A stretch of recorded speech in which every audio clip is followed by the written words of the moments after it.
Hi, everybody. I hope you had a very enjoyable Thanksgiving here in the United States of America yesterday. I did. I got to see my grandchildren, which is always a delight. And I got to hear them talk about things that they enjoy, the precious toys that they have.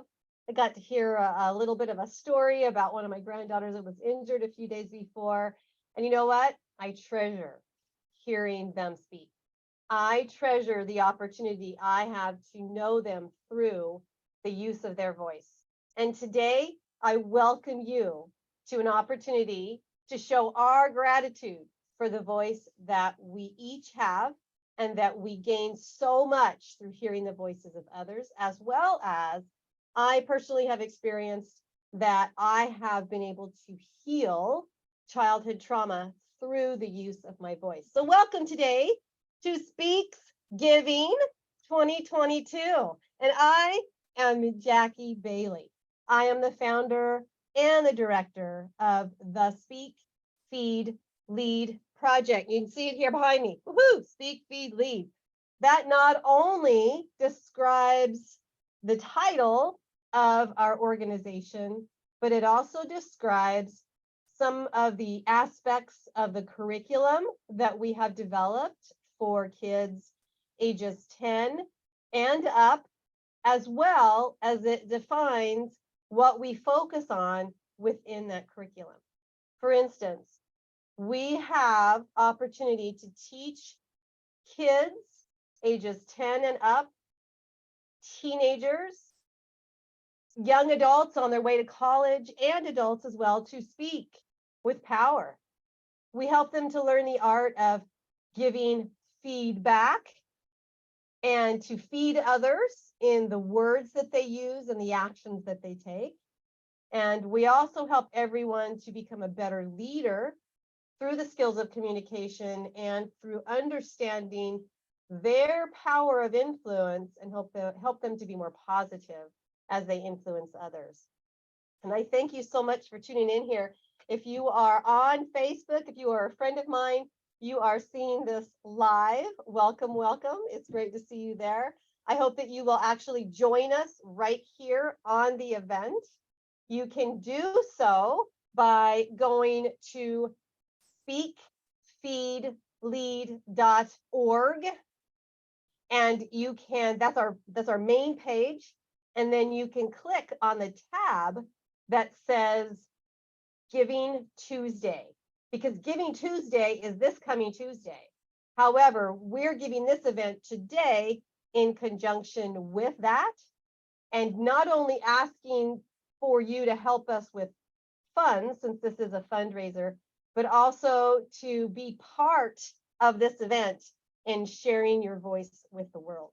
So I hope you'll come on and you will join us today here in our Zoom room as we are streaming this out there. You can share that with your friends on your timeline or in any page that you have on Facebook, Twitter, wherever else you would like to share this, and let the world hear your voice.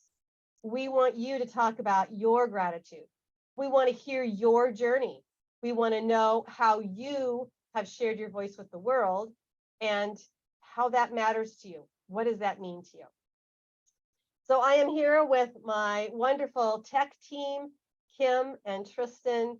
Thank you guys for helping us out today and taking care of all the little things in the background while I can just have fun and talk to our guests today. So to start things off, I would like to tell you a little bit about my journey and a little bit about the why I do what I do.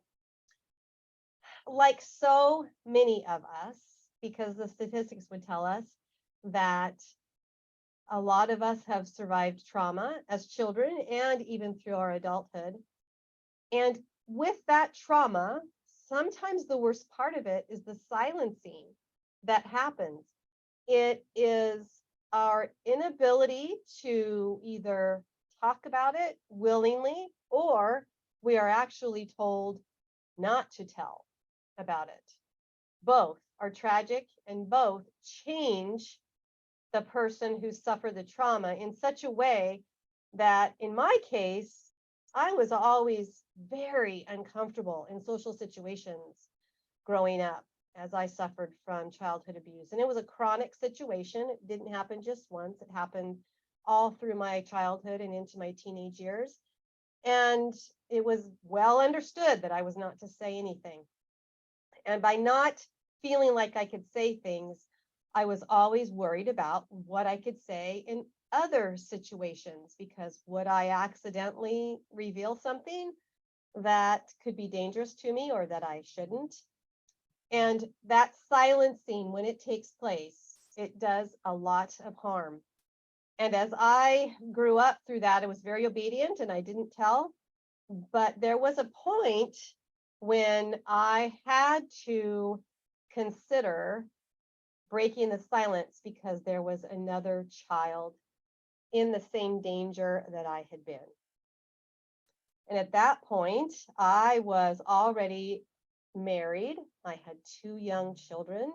And although my life was not necessarily happy, I had managed it. I was used to it. I was learning how to cope and survive, and I had managed to do so. Now, all of a sudden, I am forced to make a decision. Do I say something and save the life of this potential victim? Or do I manage things the way they are, go on as if nothing has changed, and just continue to do my best? Now, the reason that I would consider not telling is because there's always this fear when you tell that, well, am I really honestly telling the truth? Because there's always doubt. It's interesting to me how there's always doubt. I always doubted, well, maybe this really didn't happen. Maybe I am an awful person for thinking it. And or what if I'm not believed by people I need to have support from at this point?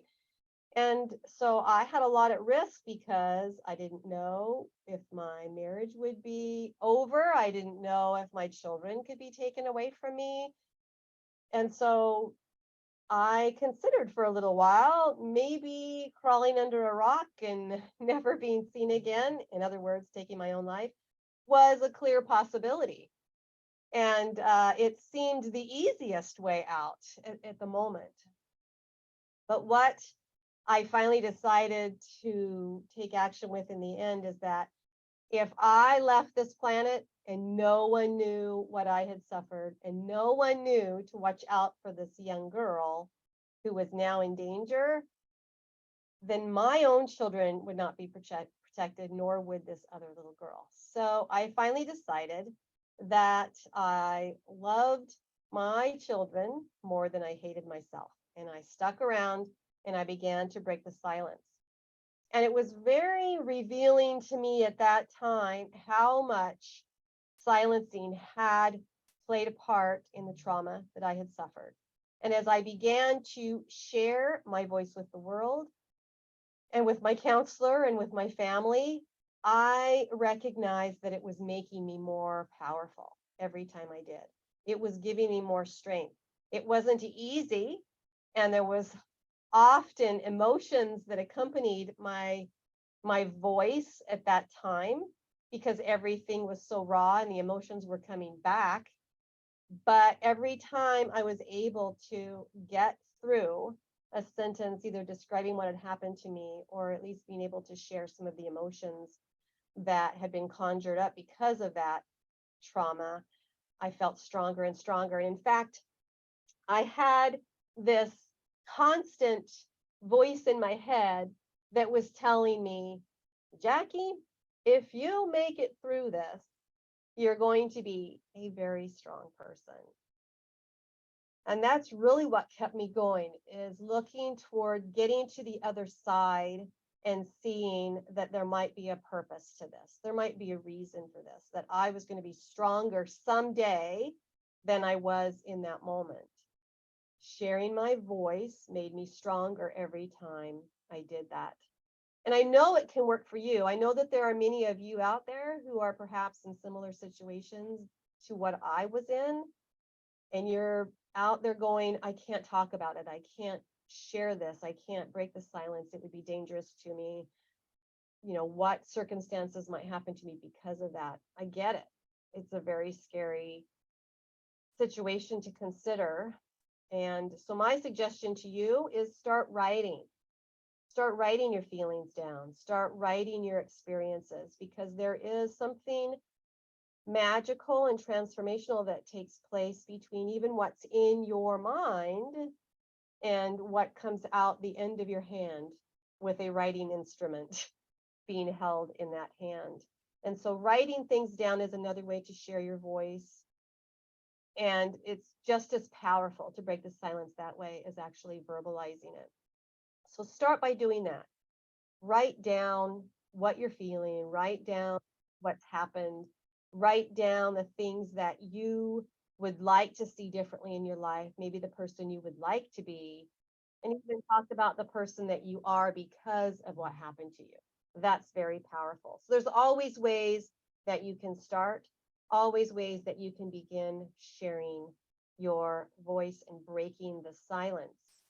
And I would tell you also that when you get to the point where you're feeling even stronger and stronger than that, to then begin to speak it out.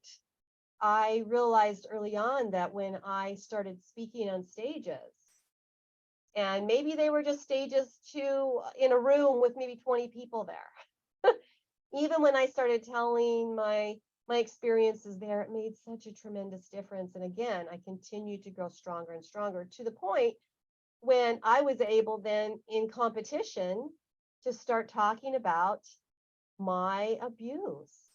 And consider this, there were people that had known me for years and years and years, but didn't know my story and didn't know of my past. And so when I began to talk about my story on stage, people were in awe that I, who seemed like such a strong person and who seemed like a well-spoken person, actually had been silenced at one point. And it was an amazing experience every time I told that story. And actually one time, because I won a competition, and I was on my way to the World Championship of Public Speaking. This was back in 2015, after having shared my experience on stage in this competitive speech. And so there were lots of people that were allowing me to practice this in preparation for the semifinal, the next level of contest. And I was going to all these different organizations and businesses to speak and practice my message. And in one of these occasions, I was actually at a cancer care center, and it was in the cafeteria where there were a whole bunch of doctors and nurses, and there were probably some patients and even families of patients that were there during this period of time. There was probably 70 to 80 people in this cafeteria there to hear me. Tell me, that's powerful, especially when you know people are there to hear you specifically. That adds a whole new level of this strength building exercise to you. And so I was giving this speech where it wasn't specifically about the abuse, but it was about healing from it and forgiving the abuse. So I provided this 5 to 7 minute speech. And as was customary when I did this, we would go around the room and everyone there would give me some feedback. They would say, well, this is what I felt was really powerful about your presentation. This is what I think you could do to make it even more powerful. So I was used to getting this feedback. And we went around the room that day until we got to this one young man. And he was probably mid-30s. He didn't look like a doctor. And the reason I say that is because he was wearing a white tank top and some shorts. And he had lots of tattoos all over his arms and even onto his chest. And he had some piercings in his ears. And so he didn't appear to be a professional person there. I could be wrong, but that was the thought I had. And he didn't appear to be a nurse. Maybe he was a patient or a family member of a patient. But this young man stood up and he said to me, I don't really have any feedback about your speech, but I am an abuser. And for the first time, I understand what my victims go through. Wow. Wow. And that was when I truly realized that my voice, my story was making a difference. Because my hope was that that person realizing this now was going to change. And that perhaps the people or the person whom he was abusing was also kept safe from that point on. I don't know. Those are the things in life we never know what happens after that. But I realized then my voice is powerful and your voice is powerful too. And that's why today we are celebrating SpeaksGiving. And I am so delighted to have Dr.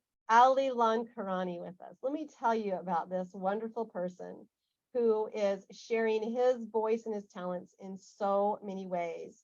He left a very successful, award-winning medical practice to start providing opportunities for kids and parents and the whole family to be empowered through their health and through optimizing their brain and the way that they can have a happier, more fulfilling life. And I'm so delighted that I have been partnering with him recently to provide some of these experiences for people. And I've been so honored to be part of his team that has provided some trainings for families and for kids. And I'm wonderfully excited that he's here with us today and joining us on SpeaksGiving. So Dr. L, he's known as Dr. L, the parent whisperer. So that's what I'm going to call him. Dr. L, welcome to our SpeaksGiving celebration.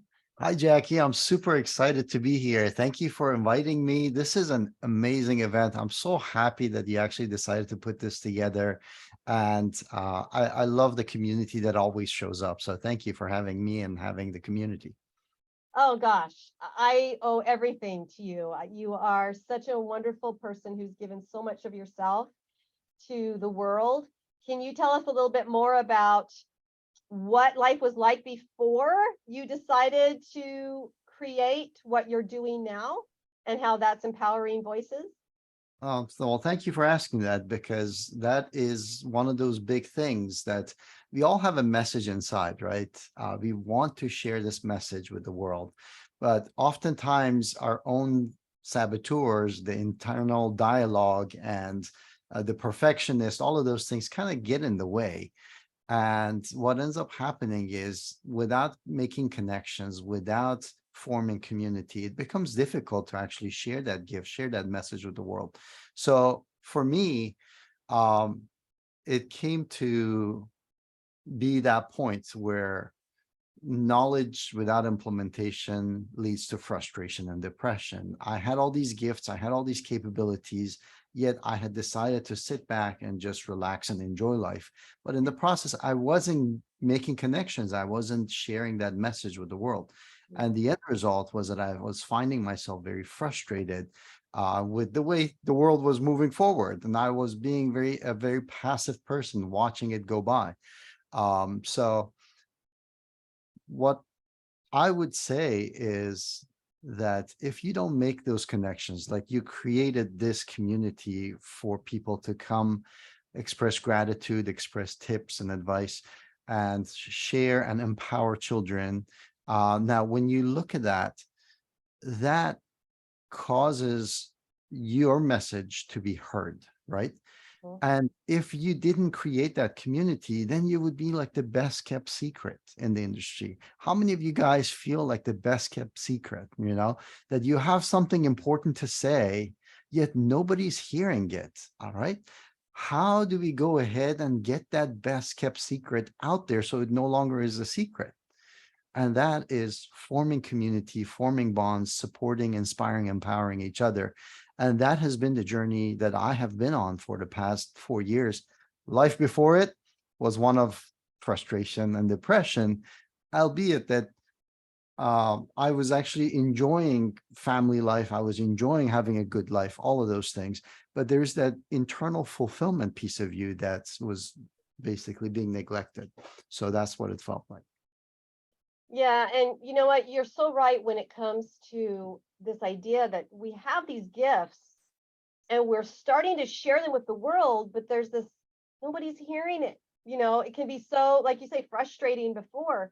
And I want to think about how many children are out there who are feeling unheard, who are feeling unsilenced. We as adults, we have the capability of going, all right, well, maybe I'll try this. Maybe I'll do this and see if more people hear me by doing this. But our children are left without a lot of those possibilities. And so they suffer. They And that's a suffer in good silence.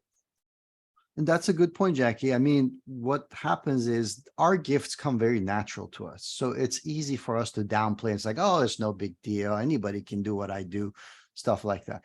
But at the same time, if you stop and consider what are the consequences of if you do not share your message, Mhm.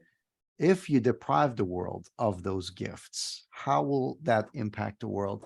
Then all of a sudden you realize that no, you can't sit back and relax. You got to step up. You got to take on the challenges. Right. So you're right.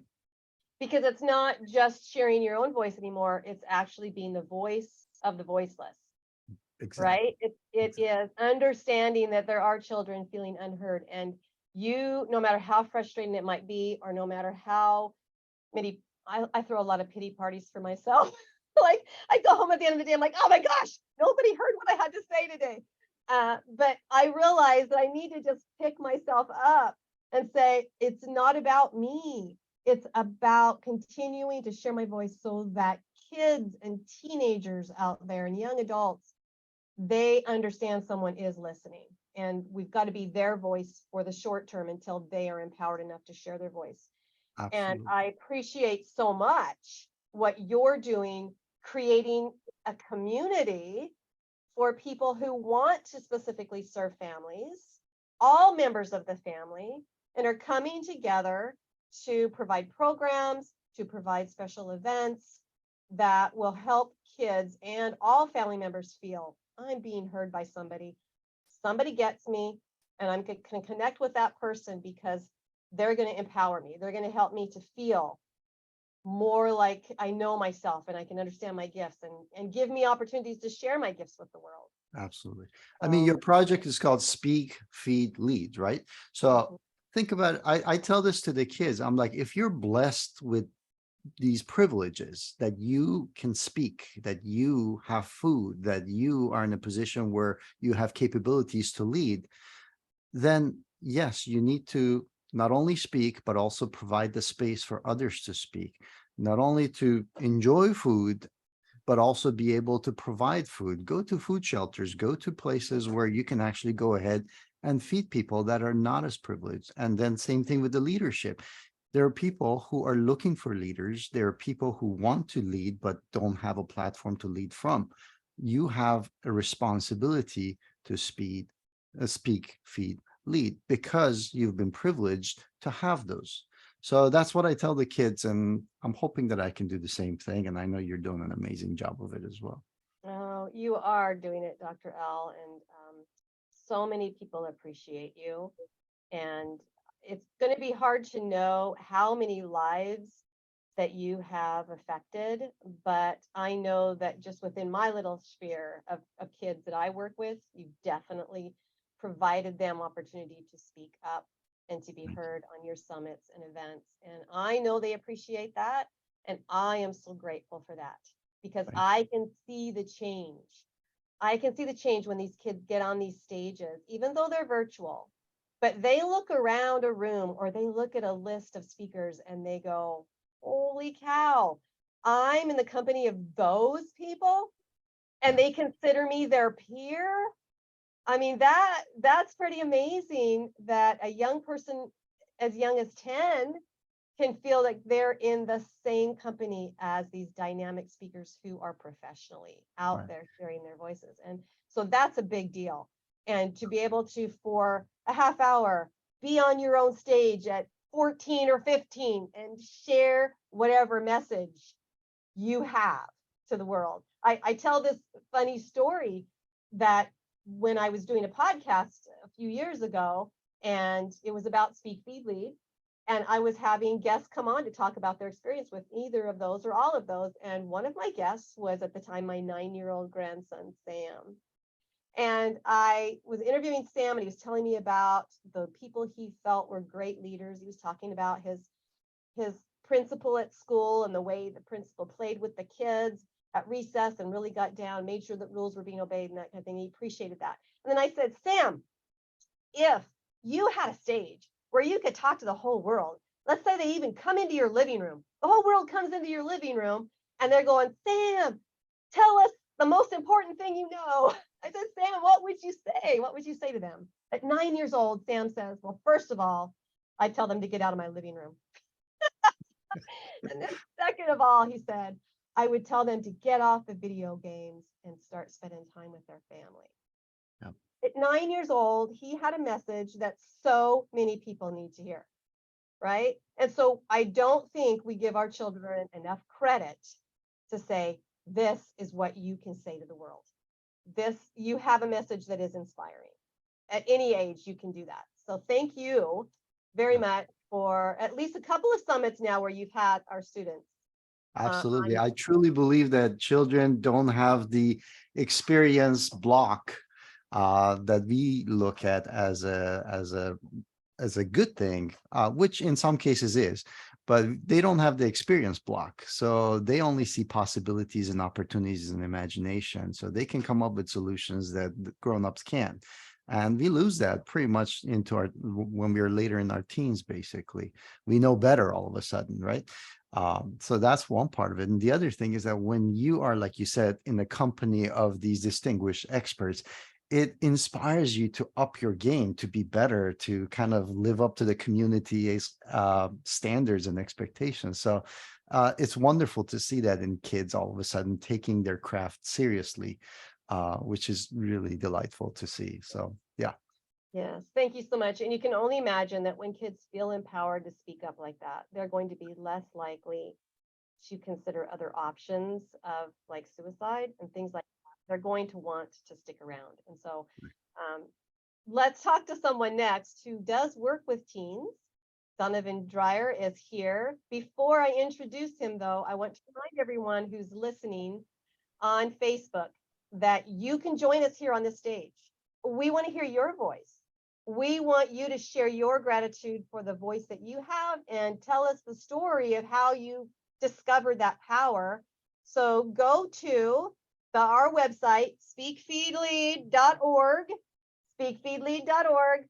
and then click on the Giving Tuesday link, or I should say tab on the website, because we are doing this in conjunction with Giving Tuesday, which is an annual fundraiser that is grassroots, started in the United States, and we are in conjunction with that. So click on Giving Tuesday, and then you're going to see how you can give even just a small donation of $1, and then be able to join us here on stage and share your voice, and I hope that you will do that. So let's bring on Donovan. Donovan, tell us about your empowering work with the kids that you spend time with. Yeah, thank you, Jackie. It's really a pleasure to be here. I just finished off to my school counselor group putting in your link. So hopefully they catch that and might be able to pop in and share. Because I think as school counselors, if you spend about a half a day in a school counselor's office anywhere in America, you know why everything's going on out there and you've got the answers to everything and you need to share that voice. We definitely share about it, like commiserating about the tough things that happen in the office, but sharing the voice of like, what's possible. And I believe when we pull our wisdom together and we don't have like the little school counselor office walls holding us in to whoever knocks on our door or comes in an emergency state, and actually reach out and spread this wisdom around. What I believe is we can have Generation Z become the greatest generation of all time. And then the one after that should be greater still. And the one after that should be greater still. So I think that we have some amazing tools and we really started to develop an amazing community to reach and let them share their voices. Because what's exciting for me is the kids actually want to do something about everything out there. I think about one of the tragedies in Parkland where X Gonzalez, she goes by X now, and she just said, look, we just don't trust you guys. We're going to do it ourselves. and they can't do it themselves. They will get value from our wisdom. And so I'm just glad to be part of this community that is trying to find many different ways to impart that wisdom, like today, as often as possible. And then Jackie, for you to give kids the voice early is just amazing, because they're gonna start using it, and they're gonna start making a difference.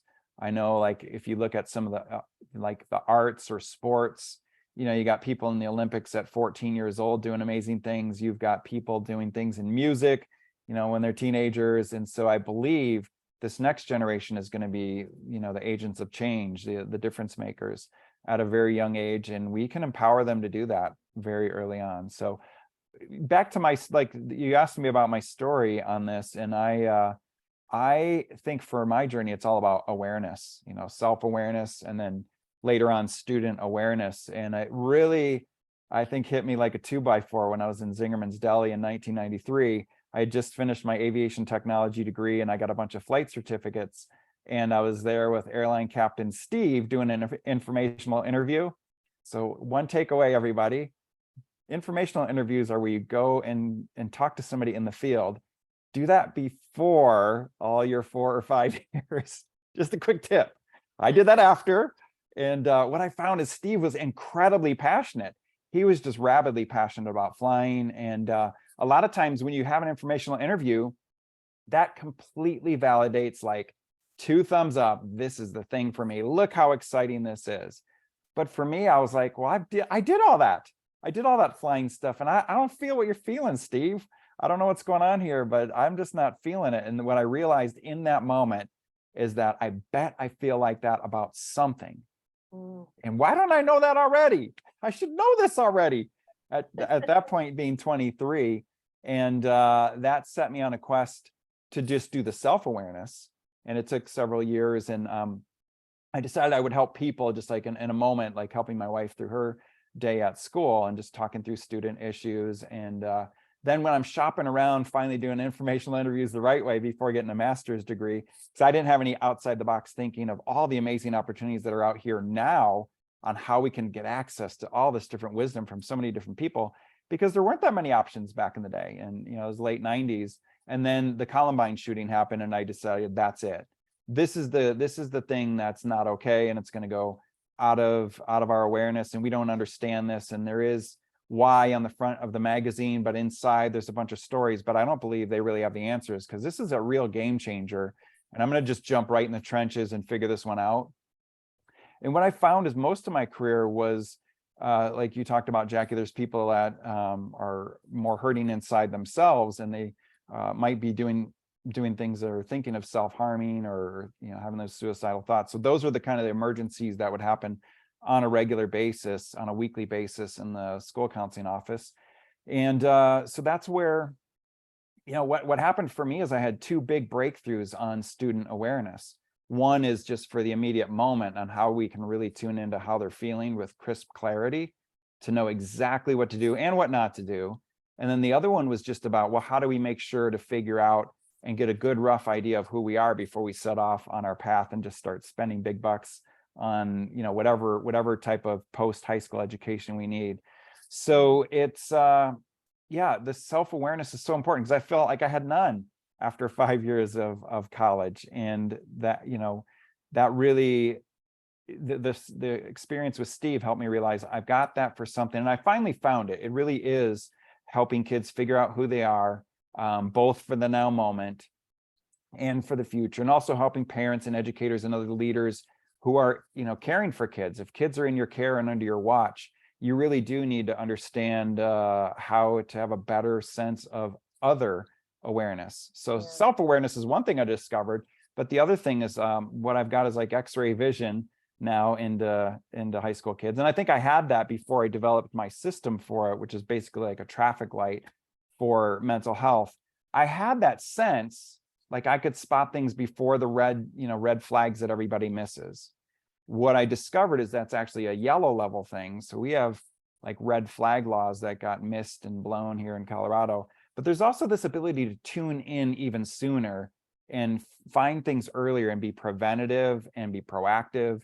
And so I help parents actually develop this other awareness for their kids and educators as well, so that the awareness can be better than ever. You know, this is, I think, a breakthrough, especially considering post-pandemic, there are a lot more people that are struggling in the high yellow and in the red, and we just don't have a worldwide system for that to be understood. So definitely with this, probably, you know, like breakthrough of our generation for mental health when it comes to assessing and addressing stress, I do feel like somebody who's not getting my voice out there enough to actually put it out there that there is a pretty significant breakthrough to give total clarity about what to do and what not to do when our kids are struggling with immediate stress. Yeah. And then also for their future, so that worry doesn't go from worry into anxiety. So those are the two big things for me. I like to deal with the stress and prevent anxiety and alleviate, you know, the worry before it even turns into anxiety. And all of that was pretty much gifted to me, I think, that very day I decided not to be a pilot, and then set off on this quest to actually figure out, well, what the heck am I here to do? And what I'm here to do is help others figure out what they're here to do. Yeah. That's my most like dialed in specialty. Oh, that's awesome. And we need so many more people in programs like you. And by the way, if anyone has a remark that they'd like to give or a comment they'd like to make, raise your virtual hand. You can do that by going down the bottom of your screen where it says reactions. You can click on that and it says raise hand, and you can do that. And I'll let you know, they will let me know that you want to say something. Donovan, I would like to ask you a question though. I'm wondering if there is some common narrative that you're hearing from our youth. Some of the similar problems they all have, maybe attitudes that they have. Is there something that we could all be better aware of what they're feeling at this time in their lives? Yeah, I think another word for the stress is pressure. You know, so we have peer pressure and parents worry about that. But I would say that my kids that were coming in the office the most were shocking to me. It was like, you got it all. Like, why are you here? You got A pluses and you got 100 choices, and you're crushed that you didn't get into Stanford. I mean, that's what one of the kids' literal stories was, is not getting into Stanford. Another kid that year did get into Stanford in a pretty small school. And so that was like a travesty, like that kid beat me out. And that pressure really came from the parent. All that pressure, all 4 years, I could see was really coming from the parent side. And it wasn't really that kid's true nature. So the pressure is really, I think, you know, I think about turning into a diamond. I think more of like a shell. I feel like kids struggle. And when you talk about speaking, that's like coming out of their shell. I feel like there's like a comfort zone of being in that shell, and the pressures, the parental pressures, the societal pressures. I'm going to be made fun of online if I do this. The peer pressures, a lot of them are about standing out or speaking out. So if you're here, Jackie, to speak out and stand out, I would say that's getting harder and harder and harder, even though they want to do something to make a difference. And some of them do speak out, like X Gonzalez, and you know, others out there too, like Malala, and oh, I can't think of her name, from, was it like the Netherlands? Oh, Greta. Yeah, exactly. So some of them are boldly doing it. Like, I don't even see grown-ups do it, and they're winning, you know, Nobel Prizes for it, but they are totally in the minority. That is the rare exception, but I don't believe they should be. But those are the big things, is just pressure from all these different sides, from these different worlds we talked about the other day. We got the inner pressures of, I feel like this, I'm thinking these bad things. We get the outer pressures of, I've got 7 AP classes. Well, maybe not 7. I did have one kid who had 7 AP classes, but a lot of AP classes is pressure from the outer world.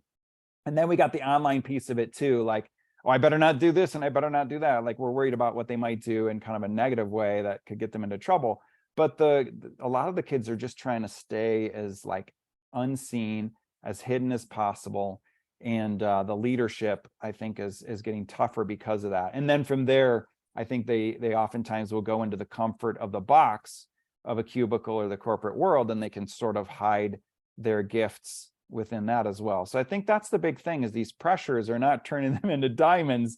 These pressures are keeping them kind of in their shells and safely in their boxes, and not really embracing their uniqueness and originality. And it's just too much too. There's just a piles and piles of things, and they feel like they have to take 7 AP classes. It's a bit much.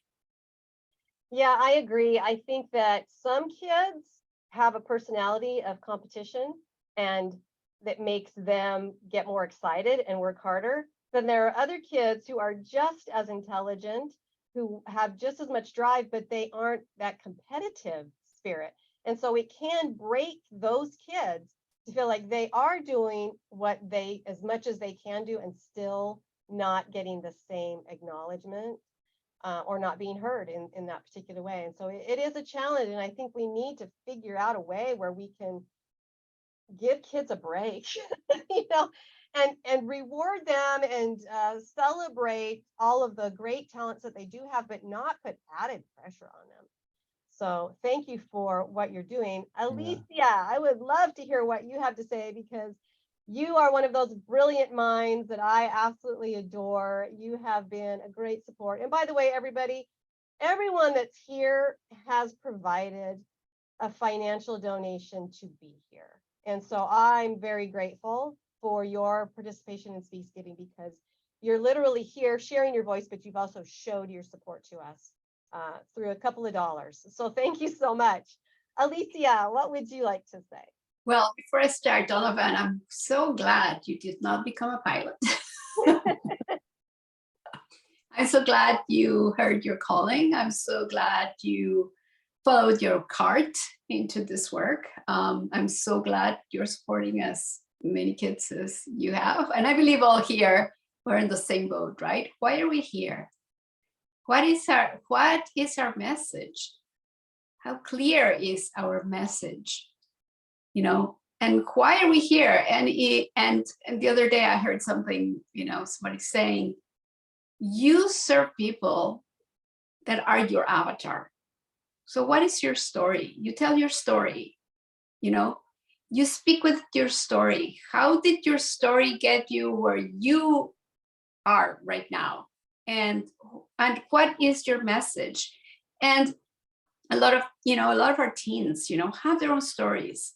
Have their own stories of struggle, of my parents are not listening to me, parent pressure, social pressure, inner pressure. I put this inside me and I don't even know how to deal with it, and it comes out later, years later, where we're trying to work on ourselves. So for our kids is speak your truth, speak your story. Oh, look, we have a great star here, speaking her own story. Speak your story, tell your story, because your story and everything that has happened to you can impact somebody else. And I want to share you my story. Please do. I want a story to tell you, and it's a story very, very close to my heart. I am Mexican. I was raised and born in Mexico, and I came to Canada 36 years ago to do a PhD in botany. And of course, I come from a very highly academic family where it's like university, peer pressure, family pressure. You can do this, you can do this. After 12 years in university, you're like, what am I doing? Is this my calling at all? I know I have worked in university setting for over 25 years, and same thing as you're talking with teens in high school, we have the same thing happening in university, where the kids cannot express when they're not heard. Because how are you going to be heard when I'm teaching 250 students in a classroom? You become a number. And then the prof doesn't even care most of the time what you have to say. So anyway, I don't want to tell you about my university experience, but I want to tell you what happened after that. I became a holistic nutritionist in about 12 years ago. And I became a holistic nutritionist because that was my passion, but I didn't know that that was my calling. Why? Because it was the way I raised my kids. I have 3 kids. They're all in their 20s. They're all academic. They're all follow the path. They're all follow the path. High achievers, blah, blah, blah. I have a teacher. I have a daughter doing finishing a master's in oceanography, and I have a son who's an electrical engineer. Very proud of them. They're all independent, 100% independent. Like they moved out and we're 100% independent. I'm very proud of them. But then when I go look at my story, this is what happened. Okay. And this story, and I can tell you exact date and exact time. Can you believe that? This is October 28, 1998, 7 p.m. I had come back from the hospital after having my third baby through C-section. And of course, I was in the hospital for 2 nights. And I came home and my husband was highly supportive. We didn't have any help from Mexico with that baby. So my mother-in-law came over to help us. And my house, when I came back, was like a disaster. Right after dinner, Alicia explodes with, and not even my daughters were 3 and 2, tiny little things. And here's Alicia exploding. It's like with my husband, with my in-laws in the living room, and Alicia screaming in the family room. It's like, what is this mess? How did it happen? Here I am crawling, picking up toys, my husband helping me, my daughter's afraid of me, my daughter's shaking, you know? And we cleaned up, came back upstairs, crawled in my bed with my baby, and my mother calls me from Mexico. How are you? Oh my God, I have never cried that much. I felt the worst mom, the worst person in the planet. How did I explode like that? Oh, it's your hormones. You can put as many things in front of you, but how did you feel? I mean, the worst mother, you know, I had my in-laws listening to me, my screaming. My husband was helping as much as he could to try to control my temper. And I wish I could tell you that was the only time, but it wasn't. I had several other times where I would just burst into whatever little thing would trigger me, burst. And I didn't understand me until I became a holistic nutritionist. I thought I had inherited because, I was just acting the same way as my mom did with me. And no, it was my digestion. Can you believe that? What on earth how did that was not ingrained in my brain at that time? I was a constipated child. I was a constipated adult. I was a constipated mother. I was a cranky mother. I fixed my digestion and everything started falling into place. Now my kids, every time I would agree with my kids later on, they go like, Mom, what do you eat? Mom, are you cleaning your liver? Where is that anger coming? So that became my mission in life. It's like you can actually change the way you speak and the way you react with others by listening to your own body. What is your body telling you?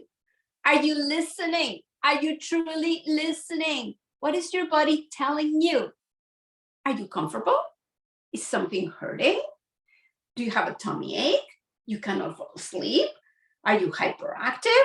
Can you not interact with other people? Like, what is happening? There's so many things. So I have become teaching people how to listen to their body so they can speak their truth. And they can speak that every single thing that has happened to them in life, it's an experience. And what did you learn from that experience? What did you learn from that experience that you can actually share with others to have an impact? Donovan had an experience. He was just not going to be a pilot. Thank goodness. I'm so glad, Dr. L had his own experience that brought him here.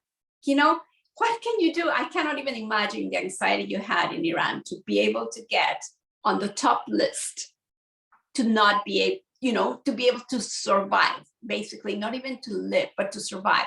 I cannot even imagine what was happening. How old were you? 12, 13? How old were you? I forgot, Dr. L.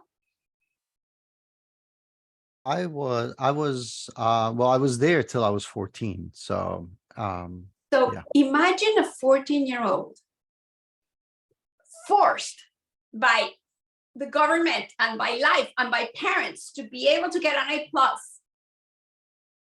and not being able to achieve it. The frustration, the anxiety, like we all have our story. How can you share your own story with others? That is when you can speak your truth. That is where you can speak to others what can change their lives. So I'm so excited about being part of this group. I mean, I've known Jackie for a while, Dr. Ella for a while. I just met Donovan. I met Santu. I met Laila last week. You know, like, what is your story and how can you speak it to others that can have an impact on others? So look inside. Yeah, so awesome. I was just going to say, you are illustrating that right now, because what I'm hearing you say, correct me if I'm wrong, but when we have children who are having behavioral issues, it's likely, or at least the first place to start would be their diet. Am I right? Absolutely. So Start you're looking at your environment. sharing information to a parent right now who's never thought of that. And so by sharing your voice and your story, you are empowering perhaps an entire family with some new ideas. So Yes. I want to say thank you for that. I mean, I didn't want to interrupt you because you're so brilliant, but I wanted to make that point that this is why sharing our voices and sharing the knowledge we have through our voice is so important, because we have our own genius that we need to share with the world, and it's going to affect the lives of so many people. And families are in such turmoil right now. If Alicia has something that she needs to share to families, then I'm so happy that she's been given stages to do that. So if any of you again have a comment you want to make, please raise your virtual hand. Alicia, continue if you'd like to. Well, all I can say is that to kids, doesn't matter the age, what is your story? Listen to your body. What is your body telling you? Are you at 14 having anxiety and not being able to express your feelings? Are you an adult pushing to be a pilot, but knows that that is not the way? Are you a girl, which we have here, which we met the other day, you know, talking about your saboteurs? What are your saboteurs? What is taking you away from what your dream is? Are you a person who has been talking about lead, speak, feed for so long to make sure those kids know how to speak their truth? How to tap into your truth? Are we that person that, my gosh, Santu, I'm impressed with the work you do, you know, helping people know how to mourn. Take that experience and put it into practice. So what is your message? What are you speaking to? Who are you speaking to? Are you being heard? Or maybe not. You know, I work with a lot, as you know. I also have worked with families, with teens in Latin America, and it's always the mom. He doesn't listen to me. He's always on the internet. Look at him. His room is a mess. And I'm like, are you listening to him? How are you communicating with him? We're missing communication skills, and one of those communication skills is listen. Listen, and don't try to fix everything. Oh, I sent my kid with the psychologist. Oh, and then what? You know, I have known so many kid psychologists nowadays where they don't need to work with the kid. They need to work with the parent, because we all have an inner child and we all have our own story, and we have to heal that story to be able to heal our kids and to be able to support our kids. Absolutely. So speak your truth. That's all I'm going to say here. Well, that is a lot. Those few little words mean a lot. And I hope that there are people listening who realize, yes, I have something I need to share, and they will have the courage to do that. Thank you, Alicia. I hope you'll stay with us as long as you can. I'll stay a bit longer, and, yeah. I know you have joined us from outside of the United States, and Santu as well is joining us from outside. Would you like to say something, Santu? Tell us where you're joining us from and what you'd like to say about finding your own voice? So yeah, I'm dialing in from the UK, London, UK. And yeah, part of my work is to help people, especially young people, find their own voice. It can be quite a challenge when they're battling their parents wanting to do all the talking. And because, you know, the parents have experience, they believe they have wisdom and knowledge that the child doesn't have. That isn't always necessarily true because, you know, there's an expression, out of the mouth of babes. Wisdom can come from children as well, not just the adults.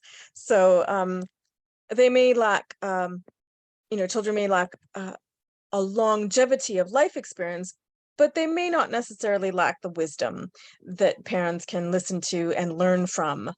So yeah, it really is crucial for young people to be able to find their voice and to speak it to their parents and to their communities, especially in their school communities, but out, you know, outside larger communities as well. Oh, there's another thought I was going to say, but I've just been distracted by someone who's come into the room, and I've lost my train of thought.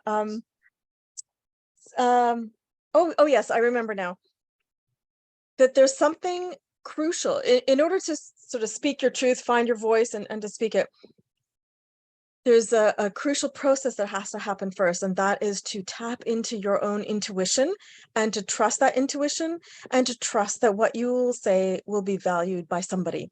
If not your parents, if not all your friends, maybe one friend, maybe the larger community, but to have that core belief that what you have to say can be valued by somebody, and to try and speak that truth and to keep going with that truth until somebody reaches back to you and says, actually, thank you very much for sharing that. I really valued what you had to say. So developing that discipline of inner intuition and strength is key. And most people are not encouraged to tap into their intuition. So you almost have to go against the grain and really hone that as a spiritual discipline, really. Yeah, no, I agree. I think what you say is so important because it's not only just that we share our voice, but we have to give others the ability to empower their own, right?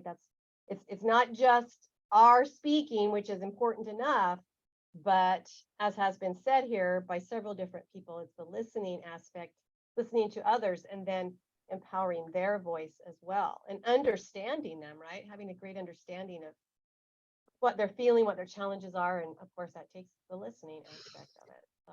And can I add one more thing to that? Just from the therapeutic modality that I come from, which is systemic and family oriented, that we're all trained to take a curious stance. So the way to empower someone else to speak is to get curious and to ask a lot of open questions of them so that they can speak and speak from their perspective. So taking a curious stance is crucial as well in the empowering process. I love that, Santu. That's what I teach my students. I say, be curious, ask questions, and then listen for those compelling bits of information that you learn from that person. In fact, I teach the entire objective to having a conversation with someone, as we're doing today, is to learn something new about them, to learn something interesting about them, or to hear their story. Right. And so it does take curiosity to reach that compelling reason that you understand now why this person is inspiring you. So thank you. Thank you so much for that. Thanks for joining us, and hope you'll stick around as long as you can. Lila has something she would like to say, and perhaps Alona as well. The fabulous team. Hello. Hi. So I think for kids, a big challenge is probably knowing who to trust and who to trust with saying like their feelings and stuff. So yeah, that's what I think. Okay, so Lila, how do you know who to trust? What are some of the methods you figured out to know who are the trustworthy people? I mean, I don't know exactly. I know I trust my mom, and I know I trust my grandpa and my grandma, but like I haven't figured out many ways to find people who to trust. I just kind of I guess, risk it, and then if it doesn't work out, it's not great. But I'm trying to figure out ways to find out how to Why is trust that so people. important to you? Why is trust such a big deal for you?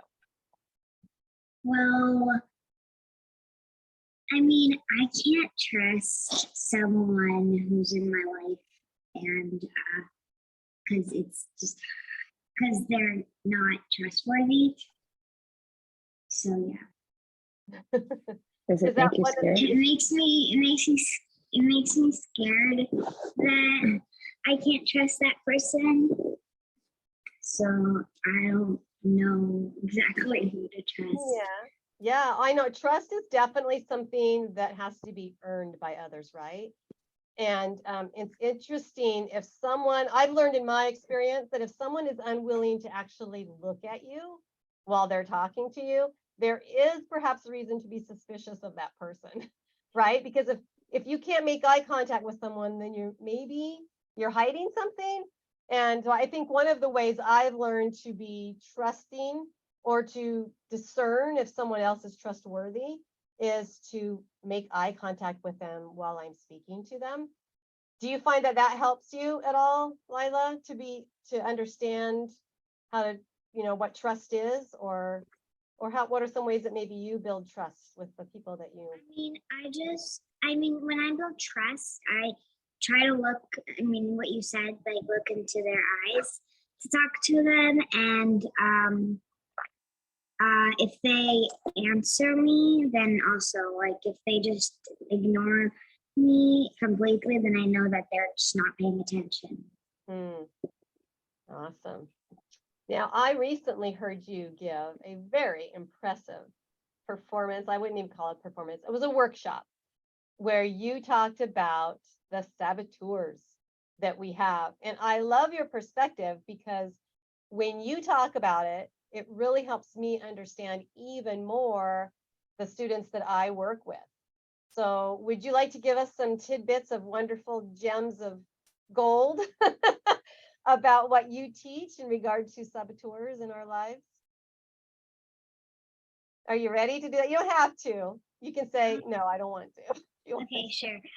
So saboteurs are like scary monsters in your mind that try to make you judge yourself and judge others in your situation, and they make life less, they make you feel bad for yourself and avoid stuff, and yeah, there are many saboteurs. Yeah, we all have those. I have a lot of those. And the sage, that's also something my talk was about, comes from your heart, and it's like a superpower. Okay. So this is important for everybody to understand, right? Is when we start having negative thoughts, it's one of those saboteurs, right?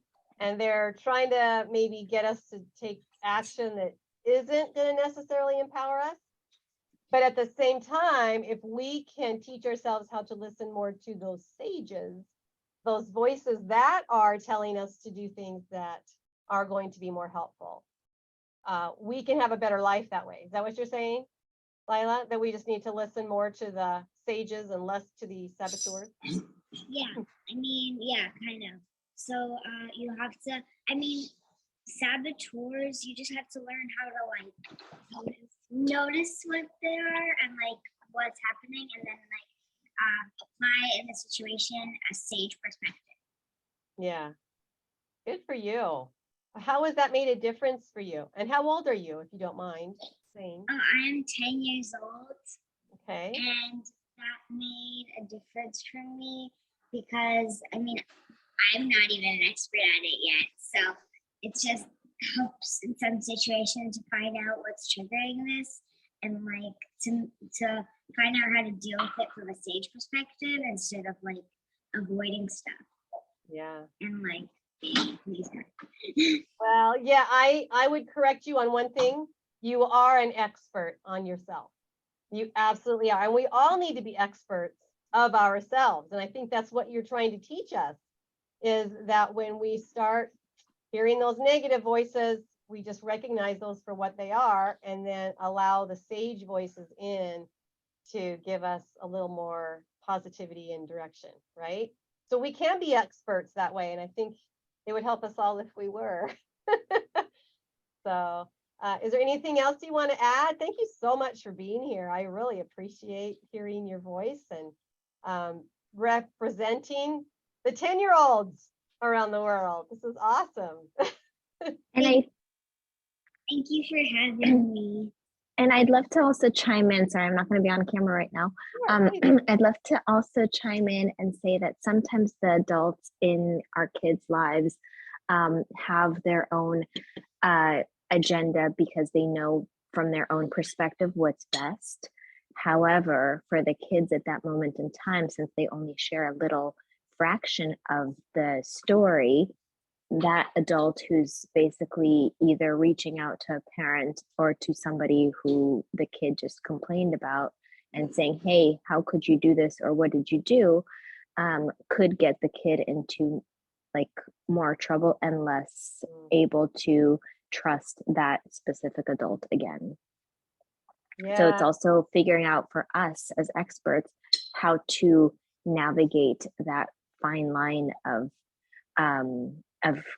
being a person that the kids can trust and trying to work with the kid, with the child, with the children to find ways to enhance and make them feel more safe, if that makes sense. Oh, of course. And Ilana, I wonder if you would agree with me that as a parent, we need to know who our own children's saboteurs are as well. Because if we can teach them to be the expert of their own lives, that's great. But as a parent, we also want to be able to identify when a child is listening to their saboteurs as opposed to the sages. Would you agree with that? Layla does. Yes, 100%, yeah. Okay, good. So do you have some programs that help parents to be a little bit more aware of things like that? Are you guys a team? Do you go on the road? So yes, I do have some programs. My programs are basically helping parents who are going through a divorce to not put kids in the middle. And so basically, even though they're like, oh, well, we're not talking to the kids about it. Kids know, kids understand, kids have their fears and so on. And so basically it's to help them find alternatives to litigation and more of a mediation and conscious uncoupling aspects to help the kids not be in the middle of all of this and not be in the middle of the divorce process or the problems that kids, like for example, some of my daughter's friends, the child is terrified, who's also 10 years old, terrified of the parents losing the house. And it's like, they don't talk to her about it, but she knows about it. Yeah. And so it keeps her up at night. It gets her worried. And she's like, I feel safe here. I want to stay, but I'm also scared of this and this and this. And so basically it's like things like that. Yeah. And so when they reach out to teachers are like, well, saying something from, well, this is what the kind of teacher I am. It's like, okay, but that doesn't help me and that doesn't involve anything. Sorry, we've got a whole family around us right now, so there's noises background. Great, that's great.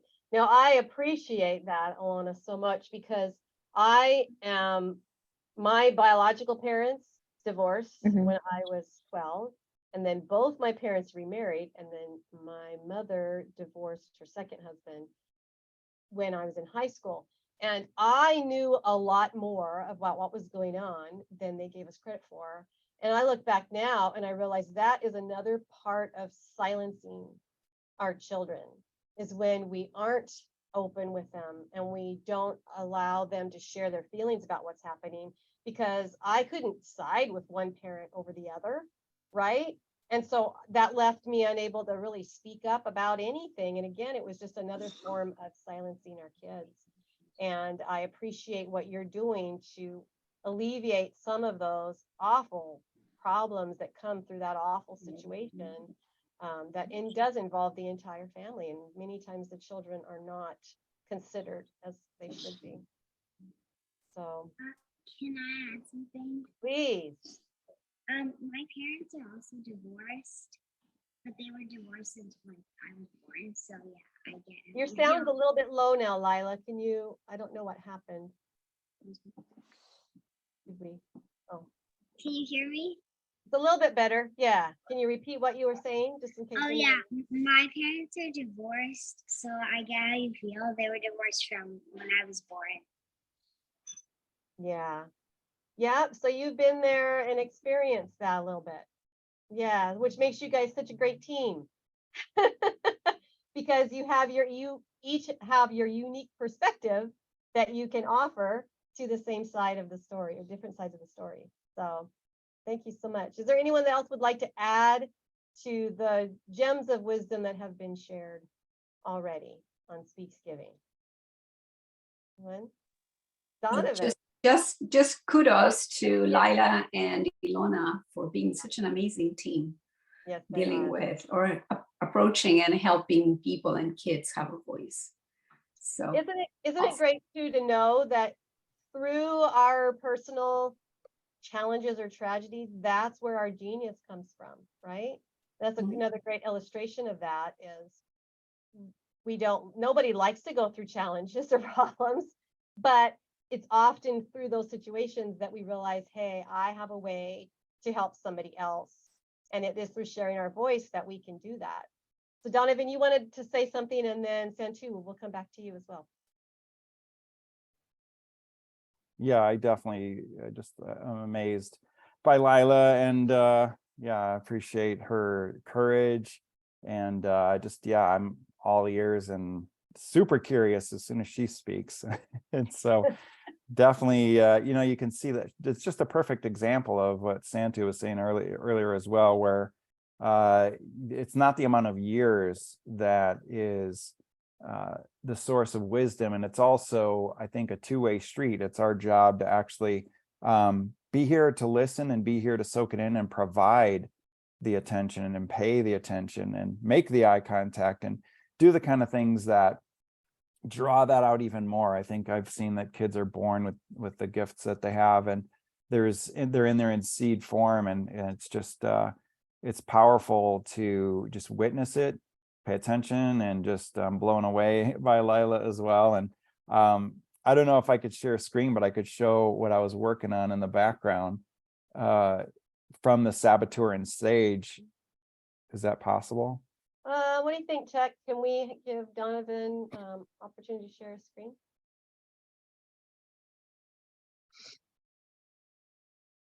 Not yet. Let's see if I can.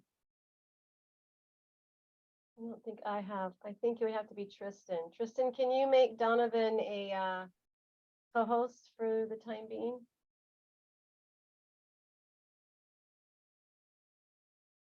Well, if not, like what I was realizing is that, oh, It looks like you are now. There you are. Got it. Okay, I'll go ahead and just grab this real quick.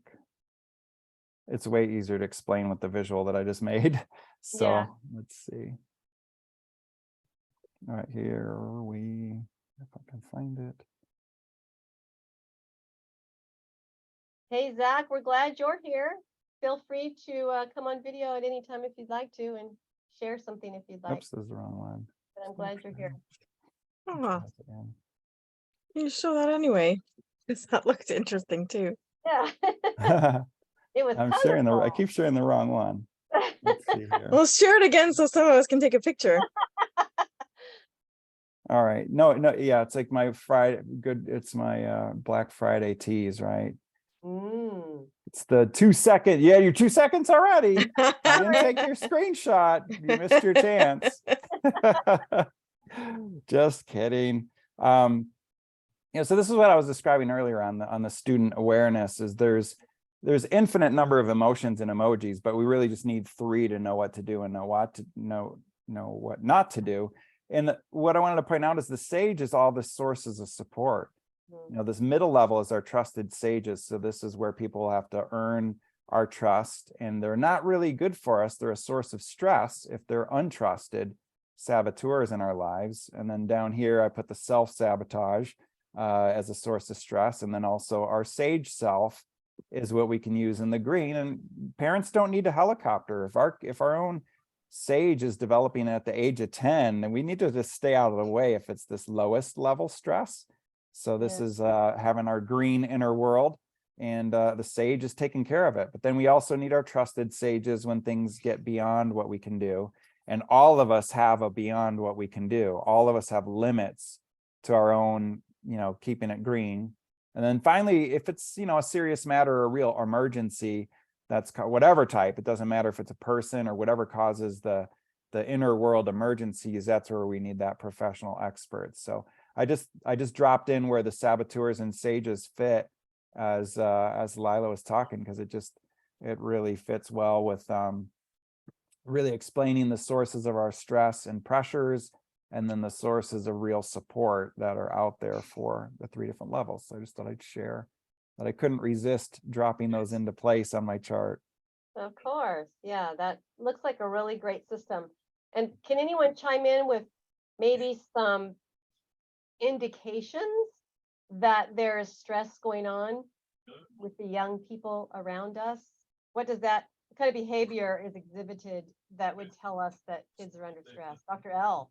So sometimes people talk about stress, but they're immediately thinking about the emotional aspects of stress. But oftentimes in practice, what I remembered is that long before you have a visual expression of a stressor, you actually see it physiologically. You actually can see heart rates increasing. You can see increase in nightmares. You could see increase in tantrums. You could see in irritability. All of these things can be signs of stress, and some of this stress could be mental and emotional. Some of it, like Alicia was talking about, it could be physical. Eating the foods that are not supportive of your body, or asking your body to do something when you haven't provided the basic ingredients for your brain to deliver. All of those things could be stressors for the body as well. And it can show up physically, emotionally, socially, and so on and so forth.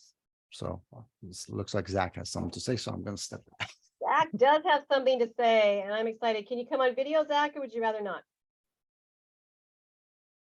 I'd rather not right now, but because I woke up not too long ago, slept in a lot. But I still have something I can say. Are you looking for reactions to stress and symptoms of stress, or causes of stress?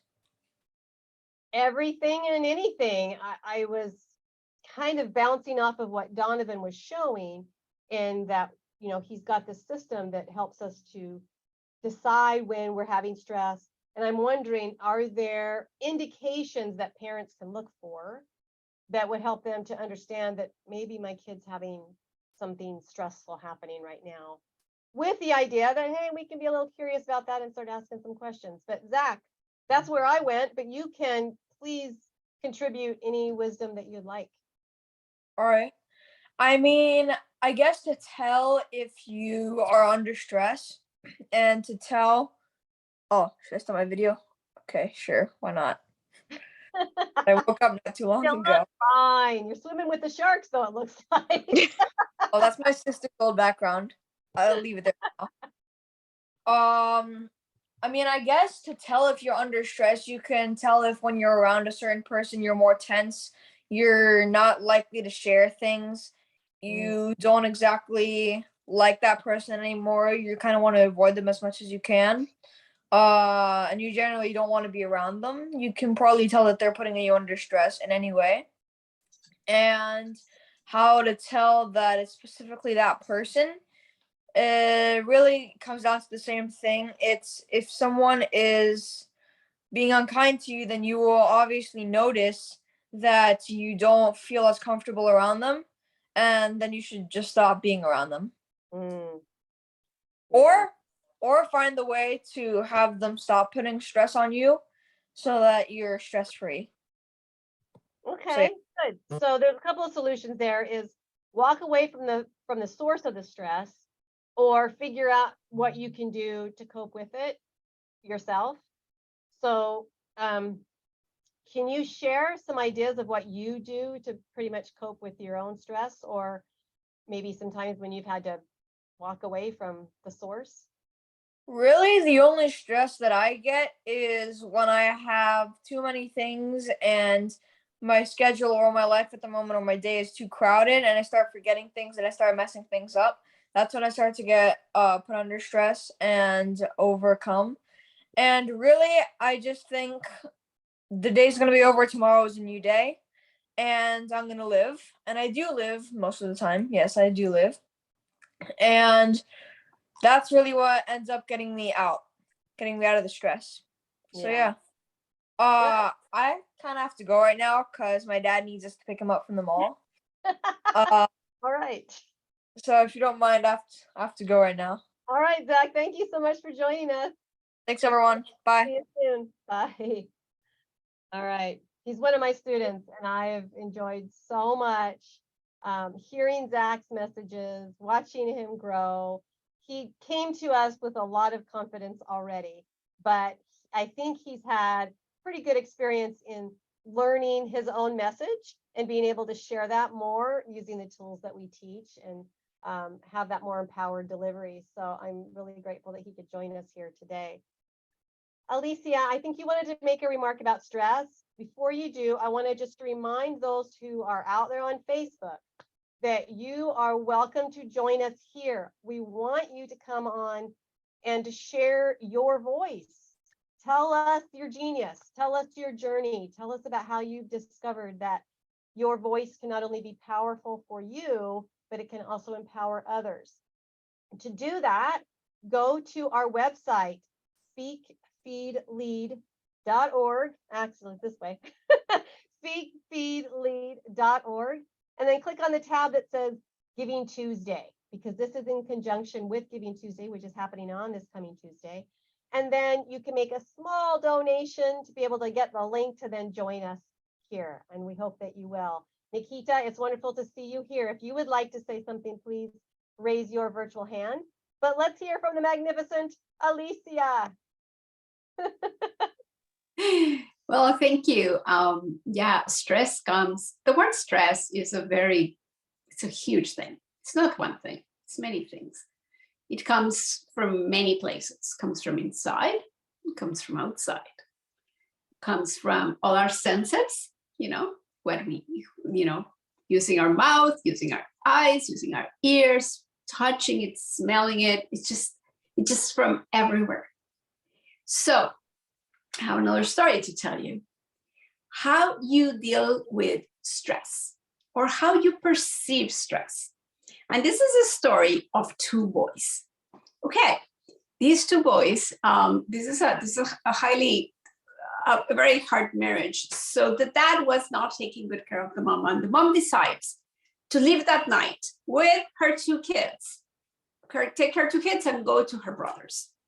On the way there, all stressed, but the two kids in the car. On the way, they're hungry, they need to stop to eat something, and they get to their uncle's place and they sleep on the floor. Next morning, you ask the two kids, what happened yesterday? And one of them goes, oh my gosh, you cannot believe it. My parents were fighting. We had to leave the house in a rush. I forgot my toy. And then we had to go and eat something horrible. And I slept on the floor and I feel horrible. Then you ask the other boy, how was your experience? And the other boy goes like, oh my gosh, last night was an adventure. We had to leave running the house. We ate something on the way and I slept on the floor. It was like camping. It was an adventure. So why is the story so important? And again, show stories and speak with stories. And so why is this important? Because how do you perceive the outside environment is extremely important. How are you perceiving what's happening, right? How do we work on ourselves? And that's why I love working with this community, because we need to work on ourselves to truly start making the best out of things. And speak what you're feeling. Speak, and again, as an adult, listen. When you're listening, like Laila says, who do you trust? Well, I trust my mom because I know she listens, and I know she listens with her heart, and I know she's, and just listen. Yeah. But to be able to be listened, you need to trust. To be able to be trusted by somebody, you need to be able to listen. And you need to speak with your truth.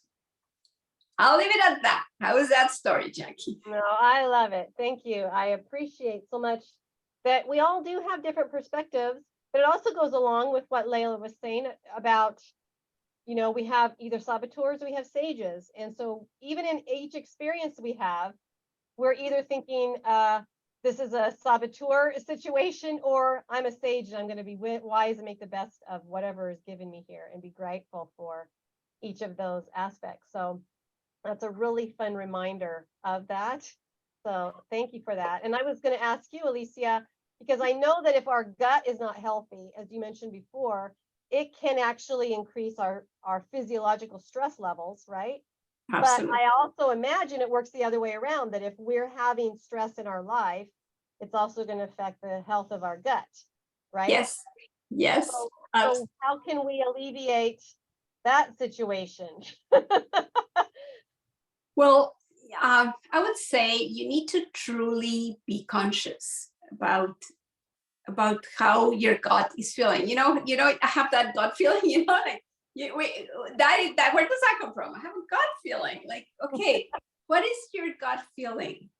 Have you ever realized that if you're stressed, you're not going to digest your food and that will bring you many other problems? Or have you realized how amazing it is to sit down and eat your food slowly and enjoy it and feel the benefits of it in your gut? So be conscious about what your body is telling you. And then find out what is the root cause of that stress. Where is that stress coming from? Mm-hmm. You know, where is it coming from? Oh my gosh, well, maybe last night I didn't sleep well. You know, when Alicia doesn't sleep well, she's cranky. Don't talk. And you want me to tell you another story? See, everything has to be very easy to tell its stories. Well, my husband and I, we have an empty nest now. We have our 3 kids have moved out. Actually, no, my 3rd kid moved out because we were getting people. We opened our doors, our house, to receive people from Ukraine. So my son moved out before they came. Anyway, they came and we were super excited about having them. And then we didn't realize it was a completely different culture, completely different culture. Anyway, we were supposed to accept 4 people, 6 people came. It was an absolute, it did not work out. It was really stressful. Alicia didn't sleep for 4.5 months. Alicia was cranky until Alicia said, that's it. I need to sleep. And there's no way I'm going to be able to sleep with these people in my home. So anyway, they finally moved out and I realized how tired I was for not sleeping for 4.5 months. And that's my physiology. That was bringing stress to me, stress to my life, stress to my family, stress for everybody around me. And sure enough, it was a nice thing we did that. And it was a good experience, right? But then look for stressor, look for the saboteurs. Now we know, love that word. Look which are the stressors in your life. Where is that coming from? You know, is it you? Is it your own physiology? Is it your environment? Is it your family? Is it your social groups? Is it school? Is it your teachers? Is it your soccer team? Where is that stress coming from and how you're perceiving it?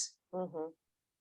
So we have many tools to decrease stress. You know, you can check them up, you know, meditation, yoga, deep breathing, etc. But are you practicing that? Lower your stress level first. Because I know Donovan probably has gazillion things he can tell us about stress. But how do you perceive stress? And how can you manage your own stress? Mm. And listen to your gut. What is your gut feeling? That's it. Yeah. I think that's great. And because we think of our gut as a system in our body that digests food, but sometimes we don't realize that it's actually this little voice too. It's one of those sages. Yeah. we have that, that instinct in our gut that says, this is not a good place for you to be, or this is not the choice you want to make, something like that. And you're right that we need to physically make our gut healthy, but we also have to be willing to listen to those intuitive thoughts that come to us from where we call our gut, right? And and that we need to be keeping both sides of that healthy. Yeah. Well, think about this, Jackie. Think about this. You have a little kid that tells you before to go to school, oh, I don't want to go to school. My tummy hurts. Gut feeling. Why does your tummy hurt? Is your tummy really hurting, or you don't want to go to school? Why you don't want to go to school? What happened at school that you don't want to go to school when you love to go to school? All of a sudden you don't want to go. Your gut feeling. And a kid will tell you the truth. A little kid, that's why I love little kids. They really tell you how things are. So when a little kid tells me how things are, I listen, and I truly believe them because they tell you the truth, right? So follow your gut feeling. Feel like a 4-year-old and say, my tummy hurts. Is it really hurting, or is it something you don't want to do? Right, exactly. Yeah. It's funny how we can make ourselves sick sometimes because of the stressors that we have. Oh, yeah. But I think when it comes to talking to our kids, we've got to ask the right questions, right? Because in a lot of situations in the American home, or the Canadian home perhaps is the same, when a child comes to you and says, my stomach hurts, I don't want to go to school. Oh, you're just tired, or you ate too much candy yesterday, so, go off to school. And we, rather than ask questions, we make statements, and they're usually judgmental type statements about what it likely is, and then we send them out the door anyway. And that's another situation where we could be silencing our children without knowing about it. Because if we don't stop with curiosity and ask some pertinent questions about why they're feeling the way they're feeling, then we lose opportunity not only to build trust with our child, but we risk the fact that they might feel unheard. And that's Absolutely never good. So thank you. Now we have someone else here on our Zoom meeting here on a SpeaksGiving event that uses his voice in a very different way. Arnie, do you want to tell us about how you use your voice to inspire other people? I try to inspire my wife whenever I can. Somebody just asked if I was a professional podcaster because I have this microphone in front of me. No, I am not. I am a professional musician. So, and I am also the husband to Jackie Bailey. And like to introduce myself as that. I'm Jackie's husband. How do I use my voice to inspire people? I guess musically. I guess that's where I was going with it. It's funny. Through tragedy comes some blessings and some triumphs. Of course, most of you know Jackie's story. My story is similar. It doesn't come from an abusive background, but it comes from a neglectful background. Jackie was told not to tell, and that silenced her. In my life, my parents were chronic alcohol abusers. So I wasn't told not to tell. I was told to lie. And so I was given specific things to say. So I wasn't told to shut up. And Jackie will vouch that it's very rare that I do shut up. I talk a lot. I am definitely a type A personality. And that has been a struggle for Jackie and me, especially when she was kind of coming through her healing and finding her voice, and all of a sudden being paired up with a husband that wouldn't shut up. And so I found myself speaking in social situations where somebody would ask Jackie a question, I would answer it. That sounds crazy now, but when we first were married, Jackie was so quiet and I wasn't. And I hate dead air. And being a musician, when you finish that song and the applause die down, you better start another song or you better say something. That dead air is just very loud. And so in our situation growing up, as a couple growing together, I made the carnal sin of not shutting up when I should have let her speak. And finally, she called me on it one time. Somebody asked a question that really was hers to answer, and I started answering it, and she interrupted me, and she said, "I'm perfectly capable of answering this question myself." And it really shut me up, and it was a memorable moment. I'll remember where we were and when it happened. And since then, it's not that, I take that trait of mine and I just was able to fix it right there. No, I continue to do that. And so it's been a challenge for me to shut up and let Jackie talk. It's been real fun to see her create this nonprofit and to help people find their voice, and to see her continue to find her own and to give her message. That's been wonderful. But one of the things I think is really interesting, the other one through trials, we have some wonderful things happen. One of the things that happened through COVID, we had this COVID lockdown, and in the COVID lockdown, it said that I couldn't work anymore.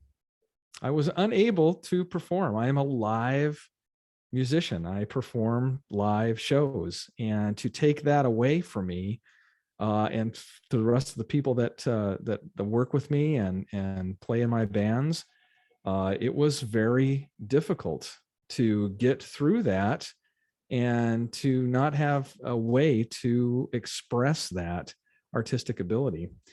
Well, I had always said that if I was going to write my own music, which I had never done, I'd always been performing in tribute bands and other bands. And for those of you that have heard of Paul Revere and the Raiders, I performed in that band known as Paul Revere's Raiders for their last year of their existence. And that came out post-COVID. And so I've always been a live performer. And during COVID, we couldn't do anything. And so I'd always said that if I was going to write an album, write my own music, my first album would be about my hometown of Chula Vista, California, and what it was like to grow up there and the places that were there. And so because of that, I got an opportunity to start writing my own music.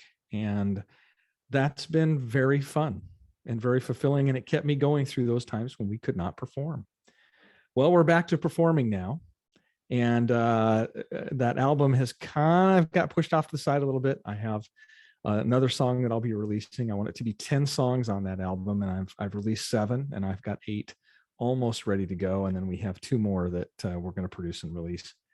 And it's been fun. But now it's great to be back performing live for people and trying to get people back out of their houses. It's very difficult because everybody became comfortable in their own homes, in their own home theaters, and listening to other surround sound stereos on big screen, high def TVs, instead of coming out and living life and experiencing life and live music and live performances, theater, ballet, any kind of live production like that. It's been a challenge for everybody.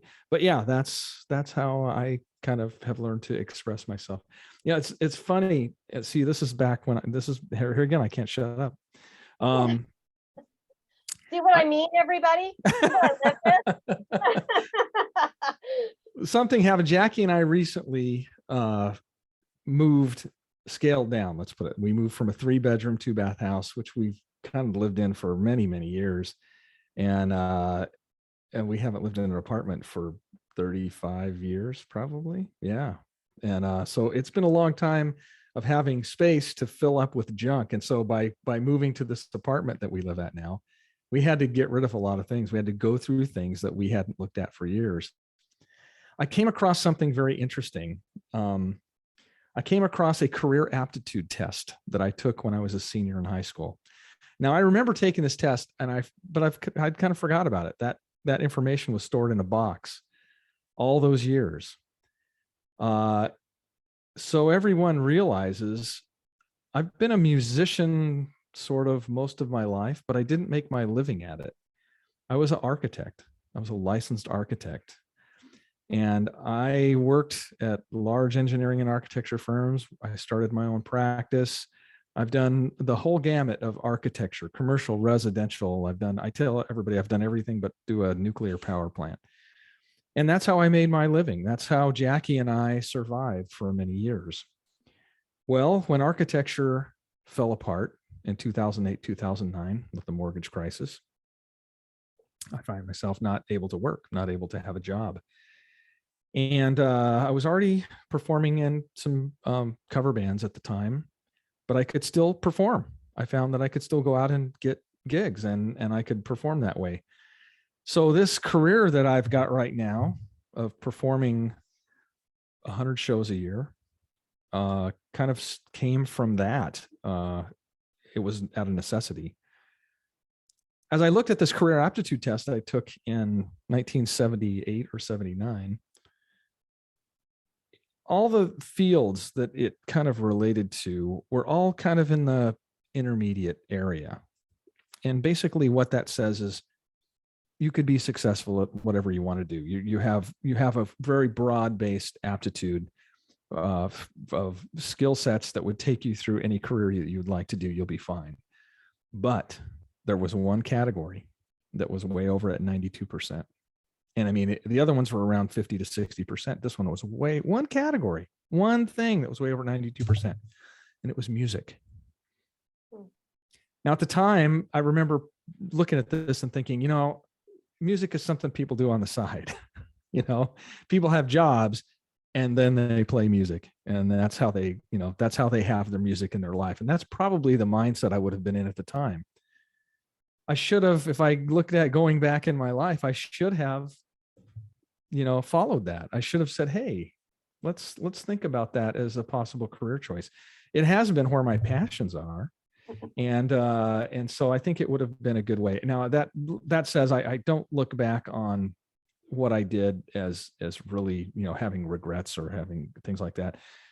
We had income as a family, and we had enough to take care of our children and to have a home and those things. So I don't look back with bad feelings about it, but I'm grateful now that I've kind of fallen into this thing that I'm somewhat passionate about.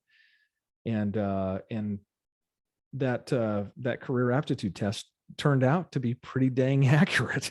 I mean, I as soon as I looked at that, I just kind of laughed. I thought, my goodness, why didn't I pay attention to this at the time? But no regrets.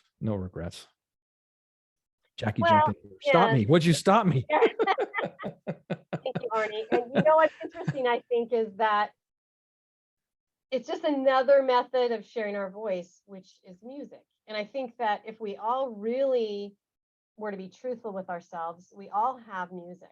We all have a song in our hearts that is ours alone, that is unique, and that we can find a way to share it, whether it's with a microphone in front of us and we're singing a song, or whether we bring out the passionate message we have that is the music inside of us to share it on stage, whether speaking or we write it in a book or we talk about it on a podcast or a blog, whatever the case might be, it's there. Yes, Donovan says it's there. It's there. And I love what Santu said too, is that let me go back here to what you said, because I really liked it. That neglect, as you'd mentioned, Arnie, is a form of abuse. And so sometimes we don't think that those challenges we've had have kept us silent. But if we look at that, yes, it has. And it's finding the music inside of us, also known as our voice, that is going to help us to heal. Arnie didn't tell you about his story and the fact that when his parents were both drunk in their room for weeks at a time, and he was as young as 8, 9, 10 years old, eventually he picked up a guitar and he just started learning how to play music by ear, not reading any musical notes at all, but just picking out songs through ear, and how that kept him safe in some ways. It kept him from going out and causing trouble in the community, which he probably could have done really well. But it kept him busy with something. It kept him learning something new. And here he is now learning that he's got this aptitude for music even then. And he looks back on that and realizes, well, that's why that guitar meant so much to me. That's what kept me sane through those years when my parents were in their room, is that he had this way to start learning how to share his voice. And I think that's true for all of us. And that's why we're having SpeaksGiving today, is we all have it inside of us. We have every experience we've had is something that is a potential story that can be shared even with a one-on-one conversation with someone that's going to inspire their feelings. It's going to inspire their action. It's going to inspire them to know something they didn't know before. Every experience we have has a purpose in that regard. And all we have to do is look back and on those experiences and say, what is it that I learned from that? And why should the world know that? And that's what I tell my students all the time, that they've got all these messages inside of them, but they don't see it, because a lot of times we think, well, we have to have gone through trauma, or we have to have been through tragedy where we almost died, or where we've had an injury where we couldn't walk for months or something at a time. That's not necessarily true. It is those situations, I think, that provide us a more powerful outcome message that we can give, but those experiences are not the only ones that provide inspirational stories that we can share to others. It's the everyday, this is how I learned, like Zach talked about, this is how I learned to handle my own stress. That's a message he could give a workshop on and we'd all gain so much from, right? Or that Layla said, yes, my parents are divorced when I was young. These are some things I've been taught as ways to cope and to feel my own empowerment, even despite having just the one parent. I'd sit through a workshop like that too, because I know I would learn a lot. So I guess what I'm getting to is that no matter who you are, no matter what your background has been like, no matter how you think significant your experiences have been or not, they are significant to someone else. And there is a way you need to find to share that, whether it's through music, whether it's through speaking on a stage, or writing a book, or just writing a blog or something like that. There's a way you can get your message out. So those of you that are here with me, I appreciate that you are, and that you are here because you have a message you recognize and you want to share it. We have a couple people that have not yet stepped forward, Nikita and Gitu. If you would like to come forward, please come on video and share with us something that you would like to say about finding your voice, sharing your voice, how you've improved it or empowered yourself. Either one of you would like to say something? Nikita is, she is an amazing young woman. She's out there really changing the world through some programs. I'd love for her to talk about. And Gitu is actually the mother of one of my students, whom I understand is not feeling so well today. And Uma can't be here, but Gitu is here. So if either one of you would like to say something, please do. Otherwise, I think this might be a good time to get some positivity going in our brains. Many of you know that I am a user of Positive Prime. It is a wonderful application that allows, within even just a short 3-minute period of time, allows your mindset to be shifted to a more positive state. And can't we all use that from time to time? And so we start every one of our classes with this 3-minute Positive Prime session. And what I've seen is that it provides an opportunity for our students to be in the right mindset, where their curiosity comes out, their creativity comes out, and they're able to engage more with each other. So I'll get that set up. But in the meantime, Santu, would you like to say something? I see your hand is up. Yes, thanks. Hold on, let me turn my camera on as well. 1 second. I just wanted to encourage Arnie to consider being a guest podcaster, and I've put a link in the chat. So read your chats, Arnie, because he's got a wonderful voice, and if he likes talking, he'd be a fantastic guest podcaster. So I want to empower Arnie to branch out and to use his music and his singing in the podcast and give away some of his tracks for free, because that is what podcasters look for. When a guest comes, they ask, do you have something free to offer my audience? So this is a dual process for you, where you can promote your music and speak and enjoy yourself speaking. Woohoo! I love that. And that's what community does, is we say, hey, this is what I see in you. Maybe you don't see it in yourself, but here's the way you can really get your message out even more. Take my suggestions or not, but I'm offering this information to you. Thank you, Stantu, for doing that. Yeah, and as a singer and musician myself, I know the healing power music can have. So I just want to encourage Arnie to offer more of himself to the world at large in their healing process. Actually, thank you. Arnie and I have actually done something fun. We co-produced 6 musical stage shows together, using his ability to bring musicians together and my ability to some degree to write a script or some lines and storylines and things like that, as well as we did a play together really early on in our marriage, and it was like a road show actually. So we had to create these scripts, and we were given this Shakespearean theme. So we had to do, I think it was like a 10 or 15-minute play based off of a Shakespearean play, and it had to be a musical, and we had to design these sets so that they could be moved from place to place as we traveled around on the same night to do, I don't know, 6 or 7 of these shows. And that's not the same thing that we've done together as producers, but that was what we did really early on. And through that experience, it really made it easier for us to step into this other co-producer role a couple of years ago, and we did 6 stage shows together. That was a lot of fun, and it was another way to get our voice out into the music, into the industry of music, as well as into the world. So thank you, Santu, for that. Well, let me bring up a positive prime session, and we'll just spend about 3 minutes on that, and then we'll come back together. And I'd like for you to tell me how this makes you feel.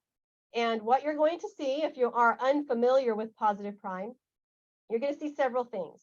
First of all, you're going to see some images of beautiful places that perhaps you have been or would like to go. You are also going to see people smiling. There's actually a science to smiling, and these are called Duchenne smiles. And it's an opportunity that makes your brain actually feel like you want to smile when you see these particular kinds of smiles. So you'll see that. You will also see some positive affirmations. And when you do that, I want you to say them to yourself internally and make it true to yourself, that you can do this, or you can be whatever it says. You're also going to hear some music, which has been approved by my students. They really liked it. Above about 5 or 6 options that I provided for them, they picked out this one. So this session that you're going to watch is actually a session I created that uses the affirmations in my courses about speaking. So most of the affirmations you're going to see are about sharing our voice, which is a great thing to do on this particular occasion of SpeaksGiving. So those of you out there on Facebook, I hope you will stay with us for at least another 3 minutes so that you can enjoy positive prime. I'll bring that up for you. And here we go.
Now, you probably noticed that you saw some images of me in there. It's because it was a session that I created.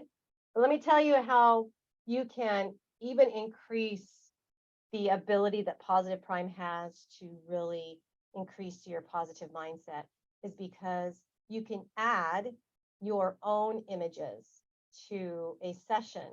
You probably saw, maybe not realizing who they were, a lot of pictures of my grandchildren and a lot of pictures of places that I've been. And that increases the positivity mindset that you have, because you're seeing, you're reiterating or validating to your brain and to your thoughts that this is what you love. This is what brings you happiness. These are the things that you're grateful for. And it adds to your entire experience. Did anyone see a particular image that made them want to smile or feel good or grateful about something? Yes? Would you like to share what it was? Well, the one with the, I think with the kids with the finger paint popped out for me. So that was pretty funny.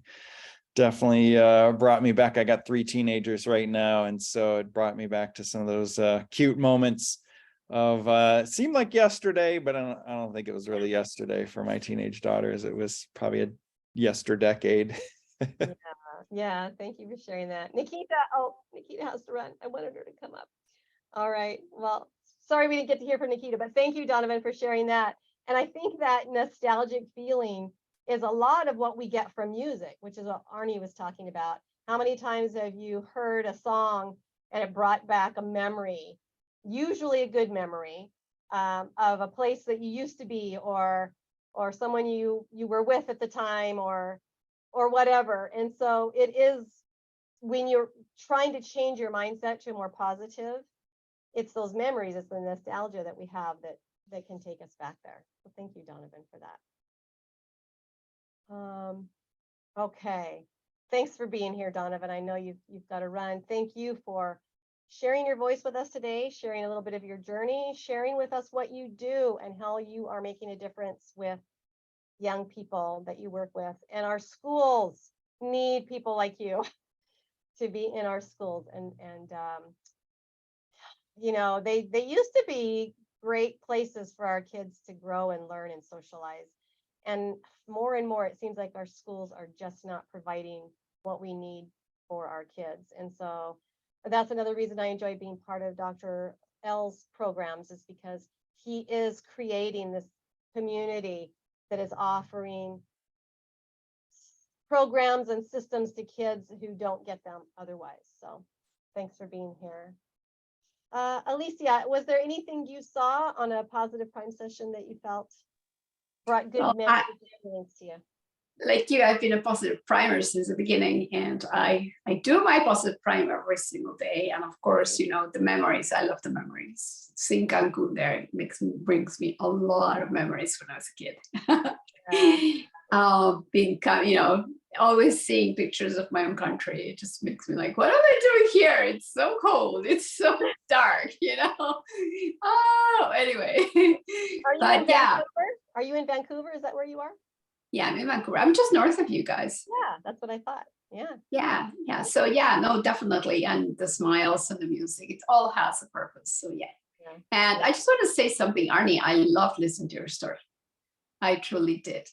You have an amazing voice. I also like music. I never did a test like you, but probably if I did music, would have been at the very top, which was never really given the opportunity. I played the guitar, and you know, I love singing. I can just sing everywhere all day. Actually, Christmas Eve, we celebrate Christmas Eve, we just sing for hours in English and Spanish all night. And it's fun because all my kids sing, and my son plays, and my daughter plays one thing in the guitar. It doesn't matter. And now we have a boyfriend and a girlfriend, and they're both saying, well, are we ready for the 24th? Because we know what we have to do. I'm like, doesn't matter. Just come and have fun. You know, it's like, it's music. Music has been a very important part in my family. It has brought us together. All 5 of us, we can sing, and it's fun. It's really fun. So thank you for sharing your story. Yes, I loved it.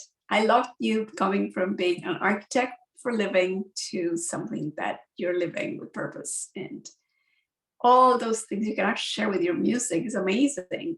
Like you have the opportunity to speak with your music, and music makes, I don't know, music makes word shine. That's what I can say. And you can feel it more when you're singing a song because it comes from your heart. So I can't wait to get your album. I'm in. Nice. All right, we have a customer. No, you're right, Alicia. For me, it does not matter how tired I am. When I hear music, like a song that's danceable, I have to start moving. And that's the effect that can have on us, right?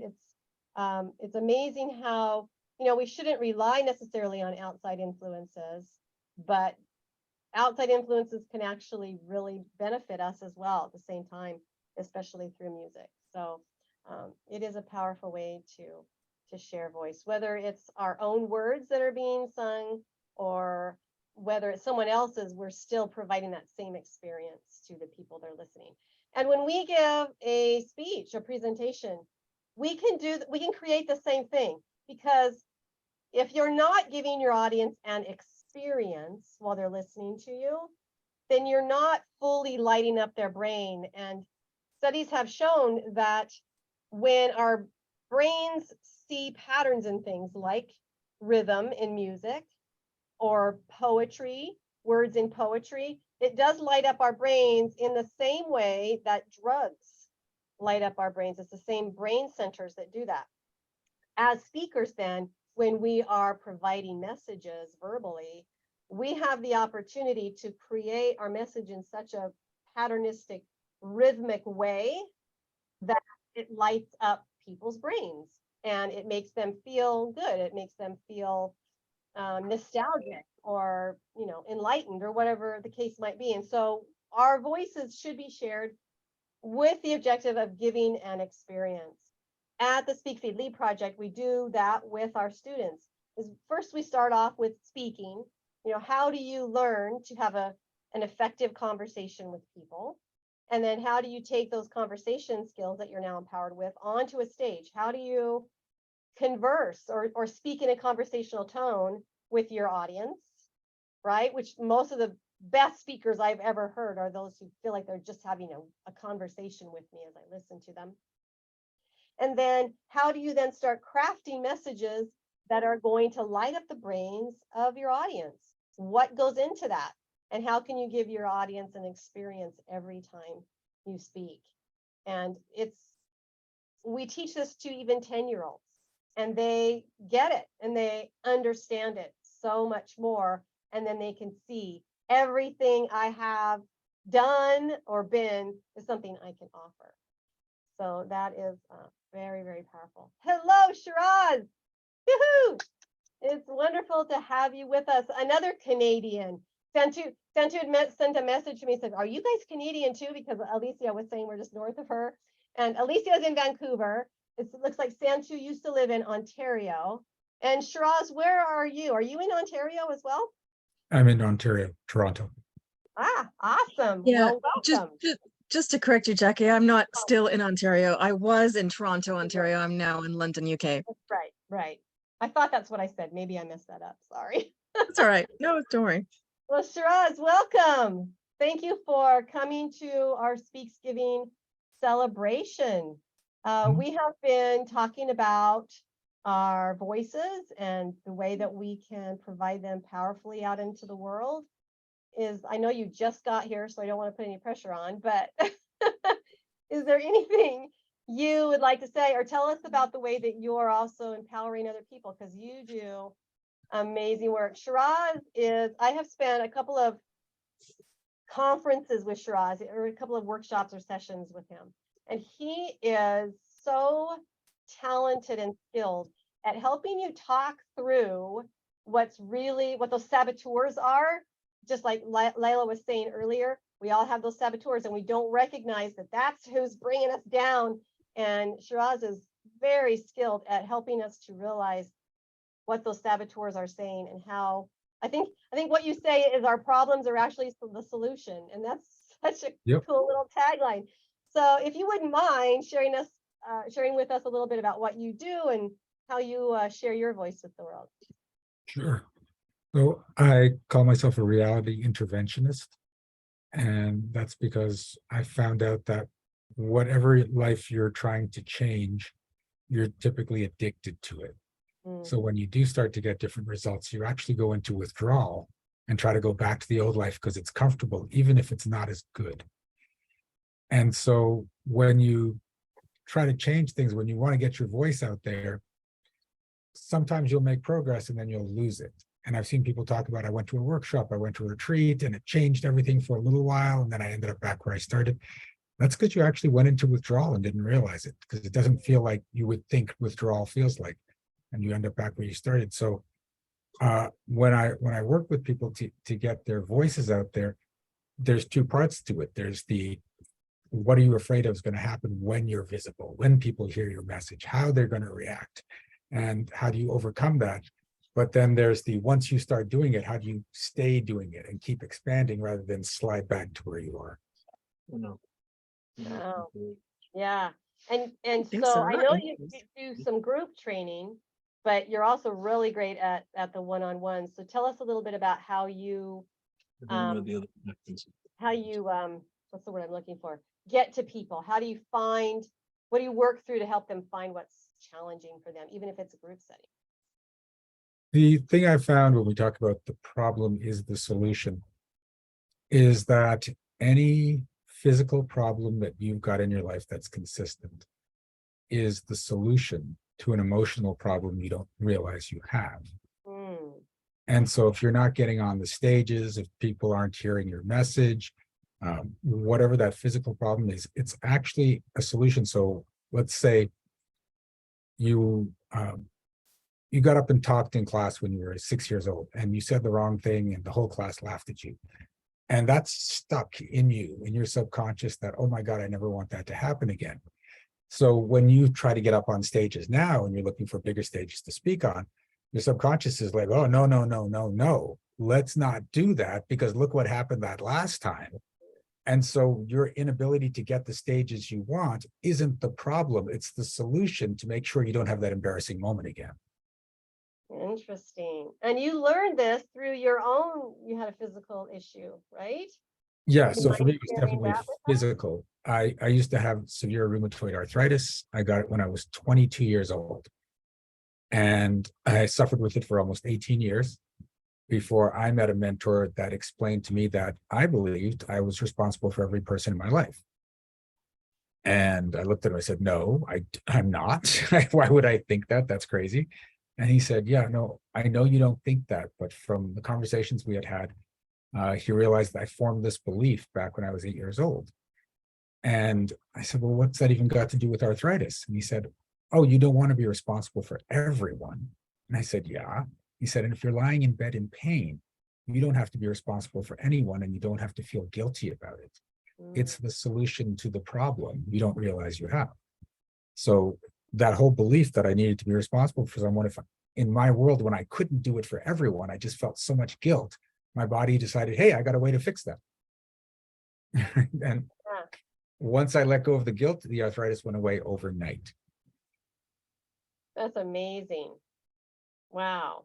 So So now, what was that process like, though, to get rid of the guilt? I mean, was it just a shift in mindset, or was there a process you went through to work through that? So it was going through talking it through and getting this awareness and realizing that it's just a false belief. And then it was just a decision on my part.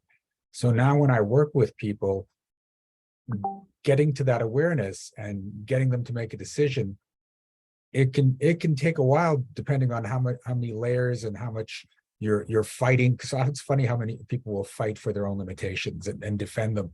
But when you're really willing to shift it, I've had people shift their lives dramatically within 5 minutes. Wow. Wow.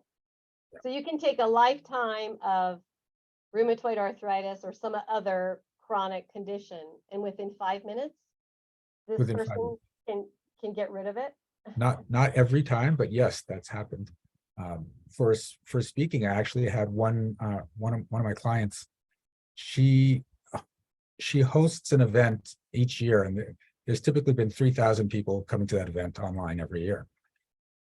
And this particular year, which was like 2-3 years ago, there were only 1,500 people registered. And she came to me and she said, I don't know what's going on. We usually have 3,000 people registered by now. The event's in 2 days, and I can't figure out what's going on. And so I said, well, what's different about the event this year? She goes, well, I'm the host. And I said, but you're always the host. She goes, no, I host the event. I'm in the background setting things up, but someone else is physically the host. This year, I'm the host. And so I said, okay, let's look at that. And then she was worried that what if she, as the host, she said the wrong thing? What if she said the wrong thing to someone she's interviewing and maybe she insulted them? All right, what if she looks like an idiot? What if she forgets things? And all this was coming up. And this is the crazy thing about how powerful we are. Her need to make sure as few people see her screw up as possible actually caused people not to register for the event. And I've seen this happen over and over again. You don't realize how powerful you are. When we got her over that, 2 days later, 8,000 people showed up at that event. Wow. Yeah. Wow. That's pretty dramatic. And so it's just, so what you do then is you facilitate our own personal healing by first becoming aware and then changing what we're thinking and thinking something different from that point. Yeah. Just that, those 3 or 4 steps, I don't know, help us then to manifest what we feared we couldn't possibly achieve. Absolutely. The whole thing, the secret to changing your life to have everything you want is incredibly simple, but it's not easy, or else everyone would have the life they want. We hold on to everything we've been taught, even though what we've been taught is what's keeping us stuck. Wow. That's crazy. Crazy powerful. Yes. It almost seems a little too good to be true. Yeah, and the people that think that don't get the results. That's just the crazy way it works, right? Yeah. So, Right. but I've seen it happen over and over and over again, and it's amazing when people realize, oh, that's what I've been doing. Yeah, I'll let go of that. So, Yeah. So what do you do to, do you have programs coming up that people could be part of to learn a little bit more about your process and stuff? sure. Actually, just started promoting my New Year's Eve event every year on 1 o'clock in the afternoon Eastern time. I do an event called Clearing the Energies this year of 2022, clearing the negative energies. So we basically look back at the year and where you were stuck, where you were trapped up, what new things people taught you that are just slowing you down, and we clear it all.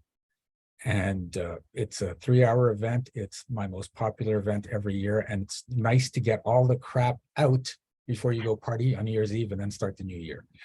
Right. Yeah, I like that. That's great. So that those resolutions that we set at the beginning of every year have a lot more power and oomph behind them when we actually change the way we're thinking about them. Yeah, because if you're making a resolution, but you've got an unconscious belief that that resolution is going to cause you to feel guilt or shame or some sort of suffering, you're not going to hold to it. You just don't realize that that's what's going on in the background. Yeah. So let me ask you something else, Shiraz, because we talked a little bit earlier about what it was like for me and for Arnie and a few other people that had been silenced in some way as a child, not allowed to speak out or told to shut up or told what to say and basically lie about situations. And that I call silencing our children or being silenced. Would you say that a lot of us or most of us are silenced because we live under these false pretenses of our own, I don't know, description or who we think we are? But in reality, we're not that person at all. We're living under these false beliefs. And in that regard, we're silenced to some degree because we're not able to achieve what we want. Would that, maybe that was a long road to get to where I was asking. Well, there are a lot of people that are silenced as a kid, right? Because them being a kid causes a disturbance to the adults around them, and the adults, you know. Yeah. And sometimes, especially like when you've got guests over and your kids are acting up, it's not about you don't like that your kids are having fun. It's like, are my kids embarrassing who I am in this moment? So you shut down your kids for your own protection, but that affects your kids. And so you grow up thinking, I've got to be quiet, I can't be rambunctious. And really that energy, that childlike energy is what empowers you. It's what inspires everyone else. And it's something you don't want to lose, right? I make sure I'm in that childhood energy as often as possible. I watch cartoons every morning. I start my day that way, right? Like, and yeah, I have fun. I'm goofy. I like to try new things and explore everything that I would do as a child. I do as an adult, but just in bigger ways. So I used to go explore the forest when I was a kid, get on my bike and go riding through it. And now I'm like, oh, let's go explore the forest in Brazil instead. Like I have a bigger capacity now. Yeah, nice. So Scooby-Doo was always one of my favorites. What's one of your favorite cartoons? It's funny you should say that, because I was just at an event in Las Vegas, and they gave us a bunch of different challenges to go through to try to bring us out of our shells so we'll be in this more childlike energy. And one of the challenges I accepted was to only talk like Scooby-Doo for the rest of the day. Oh, Riri!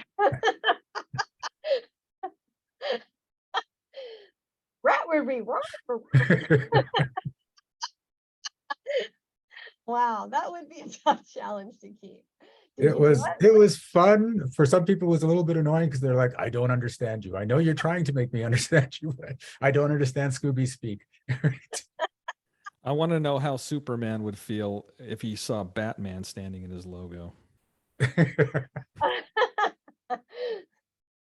Well, it's funny because I've had this shelf for a while, but when I talk about my story about what I went through, and I started saying I had to go through a dark night of the soul to get to where I am. That's why I put that's specifically why that doll is sitting up on the shelf now. Nice.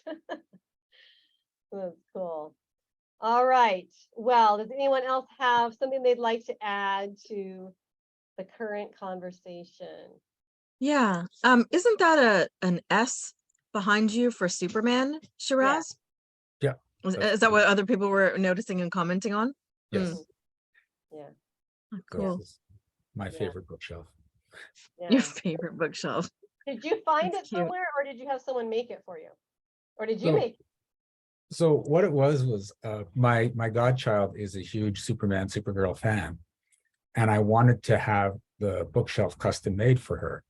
So I went online to see if there was such a thing, and there was a guy that makes custom bookshelves, but he can't sell them commercially because he'd have to get licensing rights from DC. But he has Superman, Wonder Woman, Batman. And so since I couldn't get the shelf, that's just a blue screen. I just Oh, customized. it's not an actual thing behind you. Okay, gotcha. I thought that was an S for Shiraz. It is as well. Either. Superman Shiraz. And Shiraz, I put a question in the chat for you. Okay. I won't say any more in case it's not ready. Yeah, it is ready. It's apparently glitchy. So I'm gonna actually redo the website this weekend, but I can put the link out. Yeah, definitely. Oh, to your program? Thanks. Awesome. To the New Year's Eve event. Yep. Yeah, that'd be really cool. And we deal with glitch every day, don't we? Unfortunately. Of one kind or Well, another. Yes. So I mean, it still works. I just think some of the images aren't showing up. So I just want to read this weekend, but the links and everything. Okay. Well, we are expecting some more people to join us. Alicia, you got that? Good. Yeah, I would encourage everyone to attend at least one of Shiraz's programs because it is very powerful.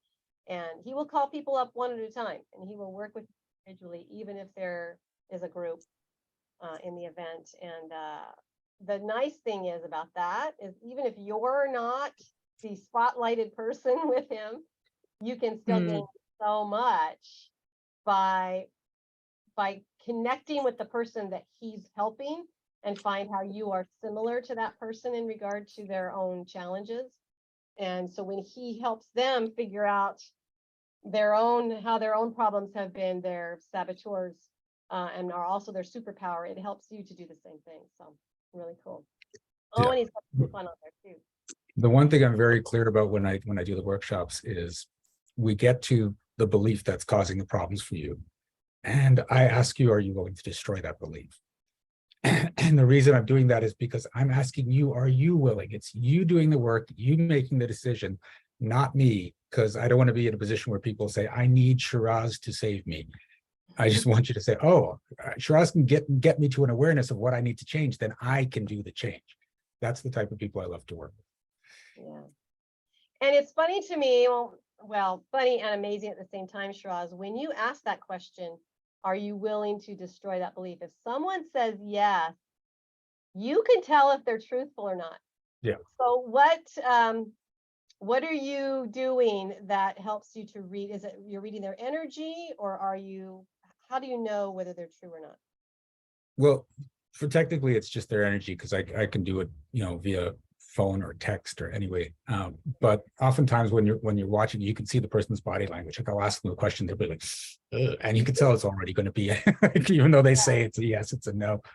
But it's a skill anyone can do. I teach people how to do this, and it's a really cool skill to have, because it's not like you're calling people out on their lies, but you're realizing when someone says they really want something, they may not actually want it, and you can see it. Yeah, I know you've called me out a few times, I will admit. And then I had to stop and think, okay, why isn't that true for me then? All right. So it is very powerful, definitely. So I encourage you to check his programs out. And thanks for the And when- coupon.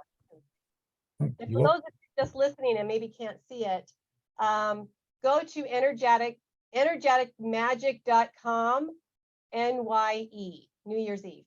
So www.energeticmagic.com NYE/NYE. You'll find his program, and then you can use the coupon code Black Friday 22, and highly recommend that you do that. All right. Well, if y'all don't mind, I'm going to teach you something that I teach my kids, and I call my students my kids, because this is what most of our programs start with. I've had parents come to me and say, why won't my kid talk to me? He answers in one-word answers all the time, like fine, good, or it's a grunt, right? And so I decided maybe what I need to do is teach the students first how to have effective conversations with people, because that seemed to be a common problem in the home with parents to their kids. Now, I recognize that sometimes the parents are asking questions when they have a device in between them and their child, and the child has learned, yeah, they're not listening to me anyway, so the one-word answers is all they're going to get, because why would anybody want to waste their breath answering a question when they know they're not being heard? That's one element to it, but I find that by helping my students understand the elements of effective conversation, it does change the dynamic of the family. Even if the parents are still not breaking old habits, it does help. So I have these 5 rules that we start with, and some of these rules have to be tweaked a little bit when it comes to a virtual setting like the one that we are in. And they are pretty much based on Dale Carnegie's book, How to Win Friends and Influence People, which I think is almost 100 years old. If it's not, I don't remember the exact year it was published, but it's pretty close to being around for 100 years.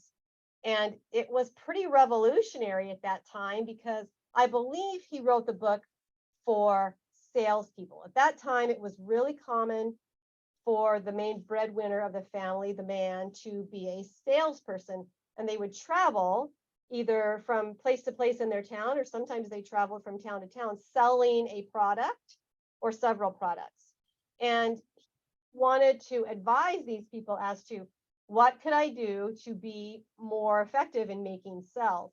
So he wrote this book, I think primarily for that purpose, teaching people how to make a friend of a customer and influence them to make a decision to purchase what you were purchasing. So one of the things he said is that our name is the sweetest sound in any language. Our own name is the sweetest sound in any language. And I teach them that the first rule of effective conversation is when you go to talk to someone, you address them by name. You say their name. And I give the example that, let's say you're walking in this big crowded mall and someone behind you starts yelling, hey, hey, hey, hey, you, hey, hey, hey. Now, we might think, I got to turn around and find out who this person is talking to, but it causes a little uneasiness because we don't know what we're going to find when we turn around. And yet, if we switch that around and have someone behind us in that same setting yelling our name, hey, Jackie, hey, Arnie, hey, Shiraz, before we even turn around, we already have a sense of acknowledgement. Someone here knows me. It's a completely different feeling than you had before when someone wasn't using your name. So I think it's powerful enough for us to do that, that we should do it all the time. And I teach my students that's the first rule, is address the other person you're talking to by name. Now, think about this for a second. Even with parents, if we just walk into the kitchen and go, what's for dinner? And you don't address mom or dad or whoever happens to be the cook in your family, then that can, again, cause a little bit of a tension or friction. But if you kindly said, hey, mom, what delicious meal are you making tonight? Right? Something like that, it changes. And that person feels acknowledged and they're more apt to respond to you in a positive way. So rule number one to effective conversation is to address the other person you're talking to using their name. If you don't know their name, you can use their title, or you can use a polite courtesy like, excuse me, ma'am, or sir, something like that. Okay, so that's the first rule. The second rule is to make eye contact with that person. Because again, if you ask someone a question and they're on a device and they're not looking at you, you kind of feel a little bit unheard or unimportant. And knowing that, why would you want anyone else to feel that way? So I tell my students, the second rule after you've addressed someone by name is to make eye contact with them. That doesn't mean you stare them down or make them feel uncomfortable, but it means that you acknowledge them and that you let them know that they are the focus of your particular moment, right? And that you're listening to them. Now, in an online setting, it's interesting because if I were to look at all of you on my screen, you would feel like there was a disconnection between you and I personally, because I'm trying to look at all the people on the video, but in reality, I'm not connecting with any of you because you don't know who I'm actually looking at. So I explain to my students that when you're in an online situation like this, when you look at the camera on your device and you speak, now most everyone in the meeting is going to feel as though you're speaking to them directly. And everybody at the same time can feel that way, and you can make a better connection rather than if I was looking at each individual video. So did you see the shift there? If I'm looking at each individual video here, and I feel like I'm talking to you, but you can't possibly know who I'm actually looking at. But if I make that little shift, and now I'm looking at the camera on my device, now, even though it's weird that I'm no longer looking at you, because I'm now connecting with you through the camera, you might feel more like I am connecting with you or looking at you specifically. Does anyone else have any thoughts on that? Did you see a change? Did it feel different, Shiraz? Yeah, it definitely feels different. And one thing I've started doing is, and it only works when people don't raise their hands, is you can move the windows around on Zoom. So whoever I'm talking to, I put them directly underneath the camera because I know my eyes tend to wander to who I want to talk to. So I get them as close to the camera as possible. Right. right. I know I'm I good. didn't know you could move the videos around. That's Yeah. interesting. You can also pin them. You can also pin them so that their particular video is a little bit bigger, and therefore, even if you're looking just a little bit lower than the actual camera device, it still looks like you're looking close enough to them that there might be that connection there. Yeah, but that's a little simple thing that can be done that will connect with your audience. So I say, when you're the one doing the talking, look at the camera. And when you're the one doing the listening, you can look at the videos, because if a speaker is showing a visual aid or slide or something like that, you want to be able to see that. But if you're talking, look at the camera as much as possible. So that's an easy thing too. So address the other person by name and make eye contact. And then the third rule I have for effective conversation is asking questions. And it seems kind of like, well, duh. But the reality is, it's not a conversation unless there's questions being asked. And if you think about how many statements are made, especially to our kids every day, get your backpack, get your shoes on, eat your breakfast. Did you get your homework? You know, they're not necessarily conversation starters. They're statements. And sometimes the questions we ask are, the kids understand that their reply, whatever it's going to be, is going to be met with judgment. And so that is another way that we silence them. You did what? You said what?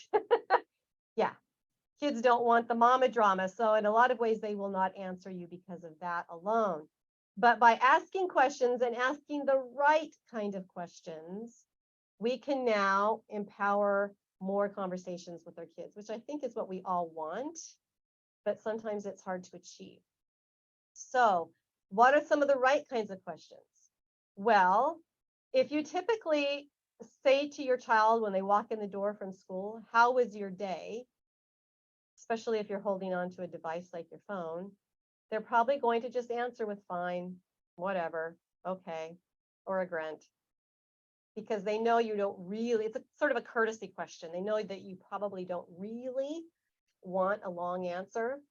But by tweaking that just slightly, you could ask, so what was the best part of your day? What was the best part of your day today? Now, there's a couple of reasons that that can be really powerful.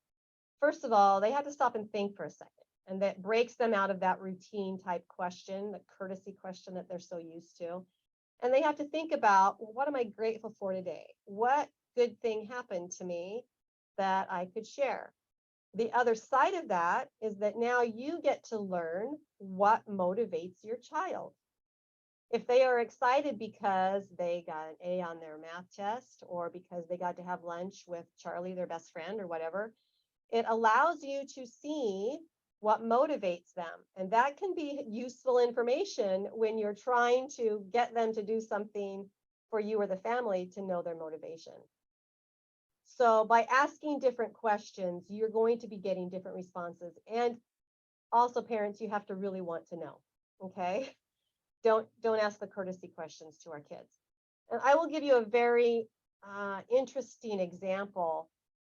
While I was a young girl and in the midst of the abuse that I was suffering, I always sensed at least a little bit that my mom may have known about the abuse and didn't do anything about it, because she would make odd comments now and then about things.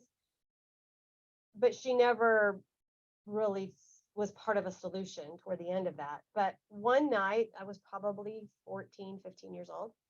She came into my room as I was getting ready for bed, and she sat on the edge of my bed as if we were going to have a heart-to-heart, which we'd never had before. So I was already a little bit unsure about where we were headed, but open-minded. Well, she must have sensed that I was less than joyful about something going on. And so she asked a question, which is a good thing, but the way she asked it was not. She asked, Jackie,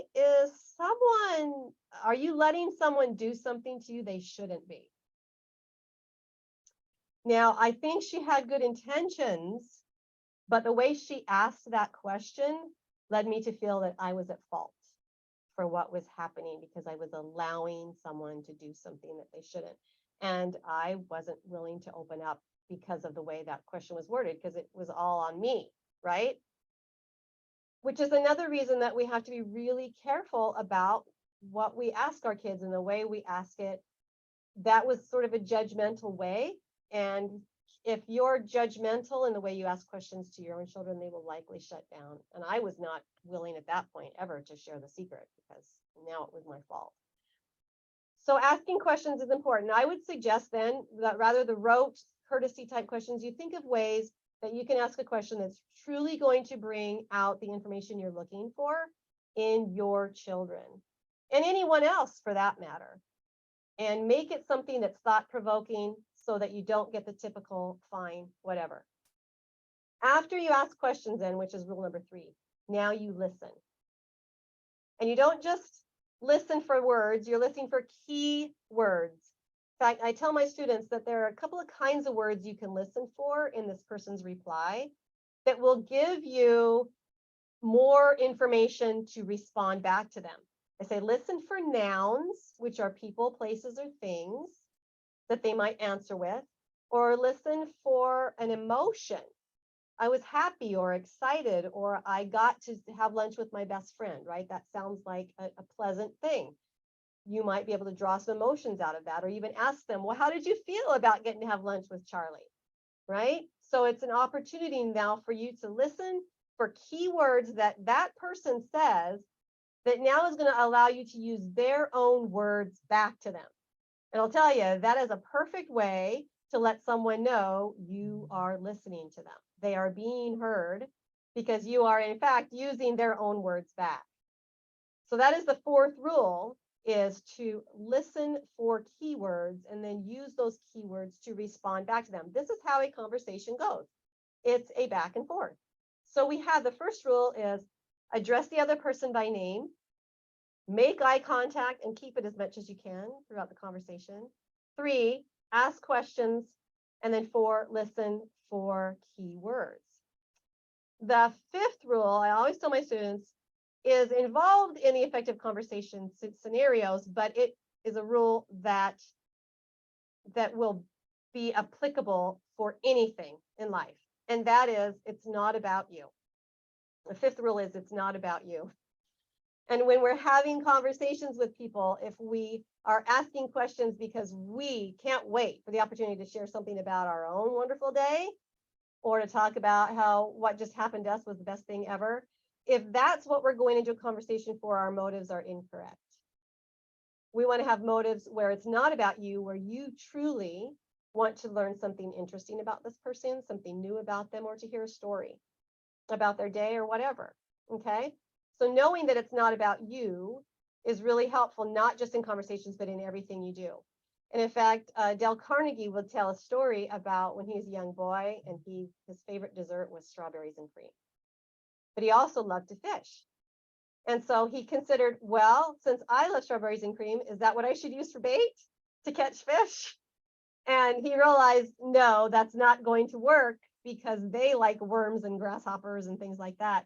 So that's what he had to use to win those fish, to get them to bite on the hook that he had there in the water. And of course, that isn't meaning to suggest that we fish for friends or we fish for people, but it's a great illustration of how we have to give someone else what they want, what they're looking for in order to have the relationship that we want with them. So that is the way that we can do that, is to make sure that when we're having a conversation with someone, it is very clear that they are the spotlight. They are our focus. And for that moment that we are with them, we are present and we're listening and we're acknowledging their importance in our lives. Those are the 5 rules of effective conversation. We have address the other person by name, make eye contact, ask questions, listen for keywords, and then remember that it's not about you. Now, I guarantee my students that when they apply these 5 lessons, they're going to make friends so much easier. They're going to have better relationships with those friends. They're going to be more trusted by parents, which as you grow into middle school and teenage years and high school, you want your parents to trust you because you will be allowed to do more things if they do. And you're also going to get better grades. because you're no longer going to be afraid to ask questions when you don't understand a principle being taught. You'll have the confidence to do so, and you won't just go, well, maybe I'll figure it out on my own. Nah, ask the question, get the answer so that you can move on. All right, what do any of you think about that? And I see that Alex is here. Alex, would you like to come on screen and share a little bit with us? If you do, then, oh, there you are. Hi, Alex. Are you okay with me calling you out? Alex is joining us from Melbourne, Australia. And Alex, do you remember how you and I first met? Can you adjust your camera a little bit so I can see more of you and less of your ceiling? There you go. Perfect. I think it was for preparing for a speech contest. Yeah, you were, I think, 12 or Yeah. maybe even younger than that, but you were in a speech contest and your mom had contacted me and said, can you help my son get ready for this contest? And that's how we first met. And you're how old now? 16. 16. So we've known each other for a while, and I have watched you grow so much in your confidence, and you have developed, Alex, I will tell everybody, Alex has developed the most amazing keynote speeches. He has this gift of really being able to take an experience and crafting it into a story that has depth to it, and then teaching a lesson from that story. It's darn right amazing what he can do, and I've seen him transform in that regard over the last 4 years. Alex, is there anything that you specifically want to share with us today? Do you want to share part of a message or a speech or anything like that? And thank you for being here, because I know it's kind of early on a Saturday morning for you. Yeah.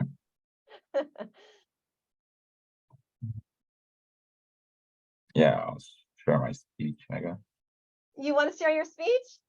Excellent. Okay, type to me in the chat privately what your title is, and I will introduce you properly. Okay.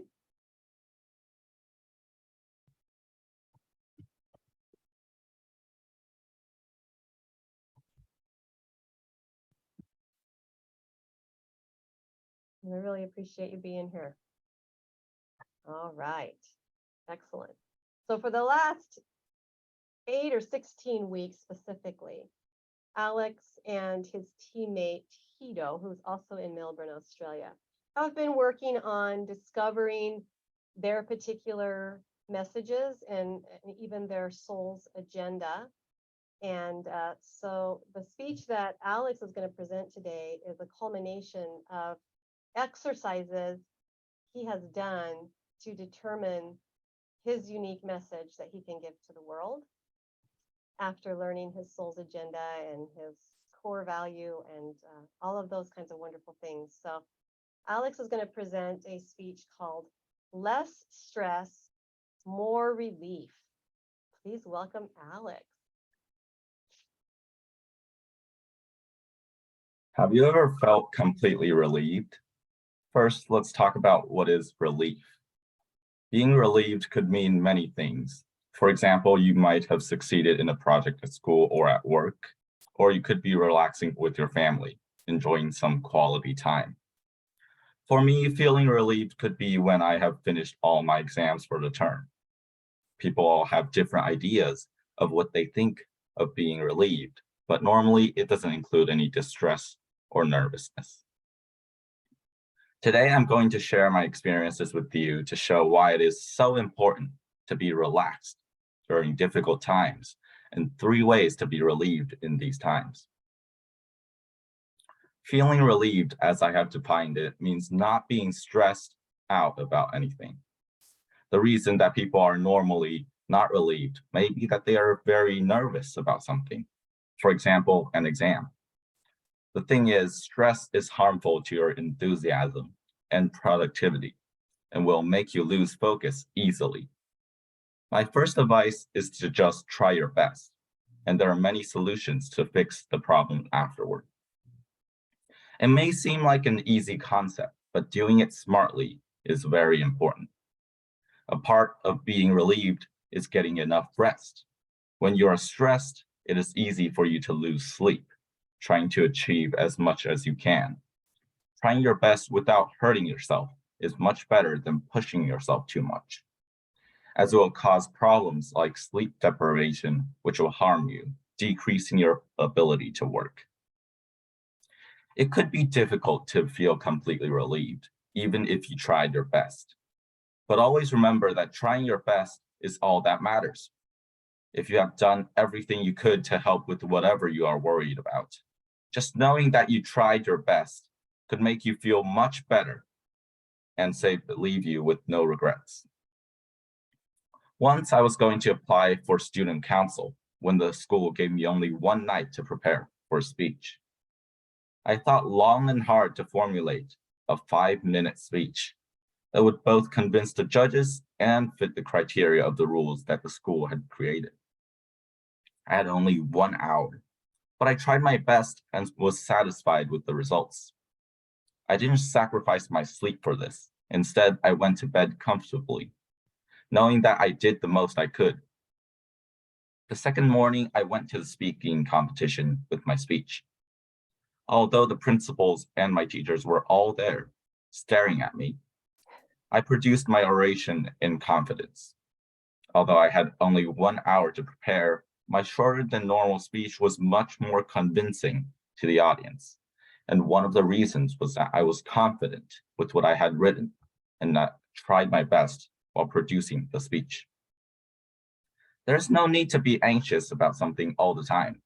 Just try your best and trust in yourself, and you will do very well. This is my first tip for getting relieved.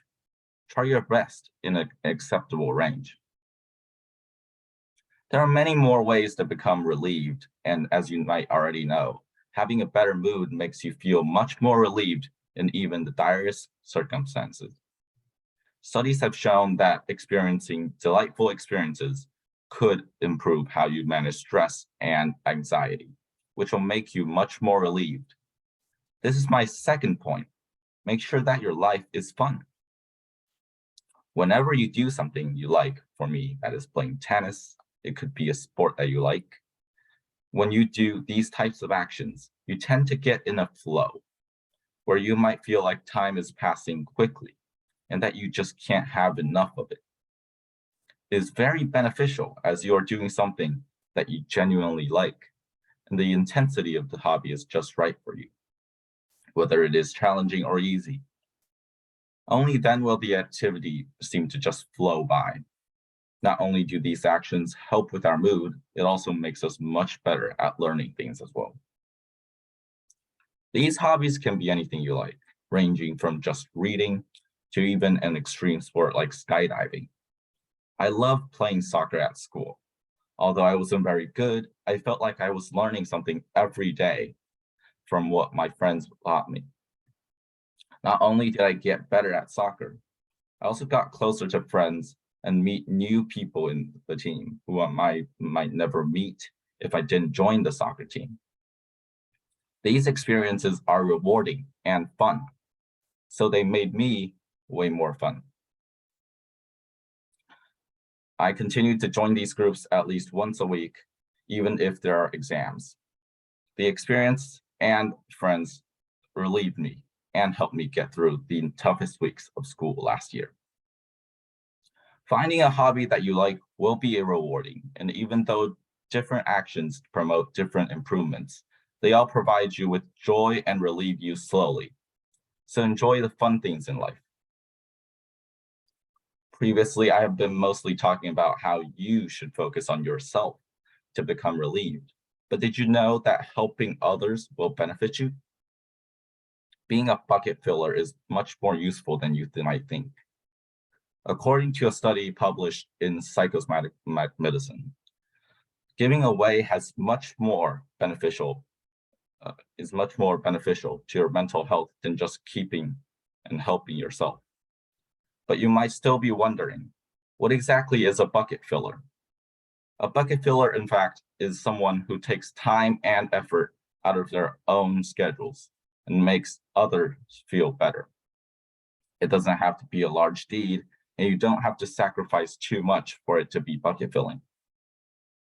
Once on a cold night during a winter storm inside our dorms at school, my best friend at the time, named Lucas, woke me up in the middle of the night. Confused and tired, I asked him what's wrong. And he told me that he thought he had seen a ghost. In fact, just a few days earlier, we had heard stories of ghosts inside our dormitory. And since there were flickers of lights and even footsteps and shadows outside, it was a little bit frightening. Even though I was tired and cold, I climbed up and sat beside his bed, chatting until the sun rose. It was a rewarding activity, and although I was all groggy the next day, he was grateful for it, and I felt much happier knowing that I was a good friend. I've seen many bucket fillers who are much better at doing it than me. One person was always kind and talked to everyone. He was polite every day and tried to help everyone as best as he could. Another one of my classmates was always optimistic and raised everyone's spirits whenever he could. These people all use their own powers to make others joyful, and they are very advantageous in bucket filling. Since there are different types of people, there are also different kinds of bucket changers. For negative effects, we call these people bucket dippers. These are people who don't care about what others might think and simply make themselves feel better. I have been a bucket dipper too, and it happens sometimes. A few years ago, I was working on a project with my friends, and my mood wasn't exactly the best. When I saw a mistake in my friend's work, I kept complaining about it, making them feel extremely uncomfortable. After a few minutes, he stopped talking to me and moved somewhere else, working on the project alone. I sat in silence while feeling bad for what I did, but as immature as I was, I refused to say sorry. Fortunately, I made up with him later. As you can see, being a bucket dipper made me feel terrible and added anxiety to me. And it is the opposite of what you would want to do, and it will move you further away from being relieved in your life. Anyone can and will be a bucket filler and a bucket dipper. It is beneficial to be a bucket filler, but it is also all right to be a bucket dipper sometimes. Being more of a bucket filler will relieve those around you, and in turn, relieve you and your friends and family. What I have mentioned are all methods to be relieved. Trying your best at everything and knowing that you did it will leave you with fewer regrets. Doing fun things in life will help you become more cheerful, and helping others will improve your mood. Try these methods and keep them in mind, and I guarantee you that you will become more relieved every day. Thank you. Yay! Woohoo! Brilliant, Alex. I love it even more the second time. Thank you. Oh, that was awesome. I don't know if anyone else has questions for Alex or comments to him, but Alex, I'm wondering if you can walk us through how you developed that speech. What are the mechanics of how you brought that together? Because what I observed is that you had so many personal stories to share, which is really the best way to get a point across, is to share your personal experience with something, because almost all the time someone's going to connect with that. Even though their story might be a little bit different from yours, they're going to connect with the emotions that you felt and even the lessons that you learned. So I appreciate so much. There were, I don't know, 5, 6 maybe different stories that you shared that you used to illustrate your points, which is so powerful. And then you also were teaching us these methods. So it wasn't just story, it was actually adding value by teaching us how you learned what you did and how we can each apply those own lessons learned in our lives. It was brilliantly done. So do you mind talking us through how mechanically you crafted that speech? Is it an okay question? Yeah, I just thought about what comes up to mind as like the best story to fit in would be so first of all, helping others. For example, I would first think about which examples come to mind, and the first thing that came to mind was that story of helping my friend get through a difficult night. Mm-hmm. And other stories was about what I thought was the best parts of like when I felt the most joy. And yeah, I just think that whatever came to mind, I just wrote it down and then I just crafted it into a story so that you could connect with my message and maybe be like utilized in the speech. Yeah, I think that's beautiful because we don't necessarily have to go research a whole bunch of stuff to learn about it before we speak. It's always best, in my experience, to go with what you already know, right? To think about, well, what do I know on this subject? And then let the stories come, because your mind will remind you, or your brain will remind you, yes, this is how you learned that. This is how you know this truth because of this experience you've had. So it sounds to me like your first step was just to let those ideas come and not stress about it, not try to force it. Just ask yourself, what should I tell this audience? And then let that happen, which is beautiful. It's a beautiful thing. And I think that's illustrative of how easy it is for every person to come up with their own unique, powerful message. If you just think, what is it that I could say about this? It'll come. It's there. It's already there. We just have to pull it out, right? We have to reach down deep inside sometimes and find those experiences we've had that teaches that. And I love the metaphor of the bucket fillers and the bucket dippers. Metaphors are always a powerful tool to add to a presentation because they not only teach a powerful lesson, but they give us a visual of what that might look like, which is also adding another dimension to our learning process. So did you think about the bucket filler and the bucket dipper metaphor on your own, or was that something that you'd heard elsewhere? Yeah, I've worked as a volunteer in like a kindergarten near like my town, and they were teaching the kids about this concept of bucket filling and bucket dipping. And they just had this huge poster of which things are bucket filling and which things are bucket dipping. So I was thinking of it and it became very interesting because my teachers also started using it sometimes in their class. So Yeah. So these were kids as young as kindergartners that were learning this bucket concept. And so that tells me it's for just about any age group. Here I am as a grandma, old woman, and yet it still applies to me and I can still appreciate the lessons that you're learning. So all the way from kindergarten up to grandma age, that simple metaphor and lesson that you provided for us is applicable to everybody. And that's why it's so powerful. And none of those stories you told were outside of your own personal experience, right? They were all your personal experiences. Yeah. And so here you are at 16 years old, and a lot of young men or young women your age would not feel that they had a lot of stories to share in a message like you just gave. Did you find it hard to find those stories? yeah, Yeah. really hard to just think of any stories of my mind really. But I guess it's just choosing what's most interesting out of life Yeah. instead of like Well, thinking too much about the perfect story to use. sure.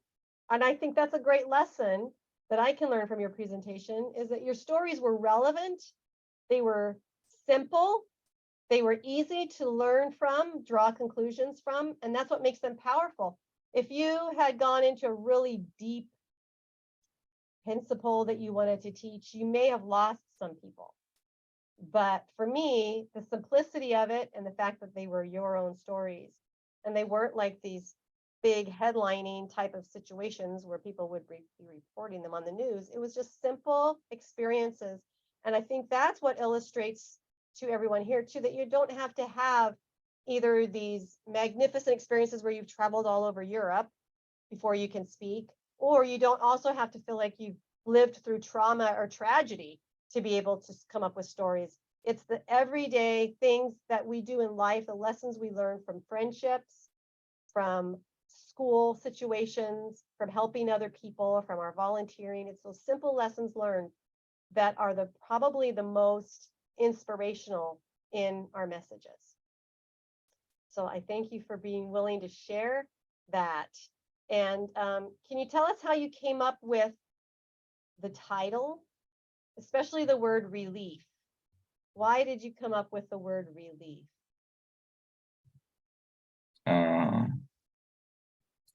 Because relief was part of my soul agenda. Okay, can you elaborate on that a little bit more? Your soul's agenda, what does that mean? It's like the concept that I thought was most important in life right now, during this stage at least. Yeah. So all other things like happiness and maybe kindness are available. I still felt that relief is quite important in life, because since in school there's kind of a lot of stress and anxiety going around, so relief is quite important for many young people, I would say. Yeah. So you discovered that feeling relieved or having that sense of relief was really part of who you are. And as you said, this time in your life, it's sort of what you are here to do, not only to find your own relief and sources of what that would be like for you, but to also help other people to feel that same feeling.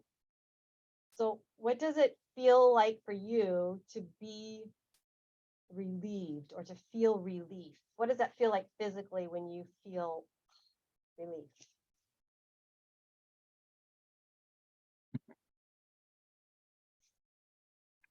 I guess like feeling relaxed. Okay. I'd say it's having nothing that's so important that you have to keep it in your mind at all times. That's part of being relieved. And just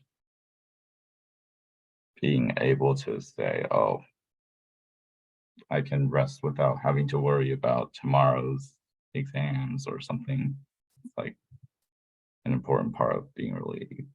Yeah. Okay. So is it a change of mindset then? Is that what starts that physical feeling of being relaxed, like you said? Yeah, it's having the mindset that just having not to worry about something all the time and just going along with it. Yeah, I guess that's what I think of being relieved. Yeah. I think it's great because it does bring to mind that so many of us are stressed. We talked about that before you came on for a little while. What stress does to your body and how we tend to get stressed. It could be through our diet or it could be through environmental situations that we find ourselves in. But I would say just about everybody's feeling some level of stress in their lives given on any given day. And so to be able to find a way that for you can be that relief, you know, where you can kind of finally just breathe easier, that's so important. And I really like, Alex, that one of the ways that you get that relief is by serving other people. and being that bucket filler instead of just taking and taking and taking. Because I find that to be true too in some of the most challenging times of my life, when I realize that I need to turn my attention to helping someone else. It doesn't solve my problems, but it makes my problems feel less of a problem because I'm concentrating on somebody else. So I think your bucket filler idea is a great illustration of that. And I really appreciate your willingness to share that. How long can you stay? I know you've got a busy Saturday on a typical day, so you okay to stay a little bit longer? Yeah, maybe a little bit, but I have to go in like a bit. Okay, no worries. I just wanted to ask you one more question. If you would be willing maybe to talk about the podcast episodes that you've done, if you could remember back that far. We did some podcasting. When was it? Probably a year ago.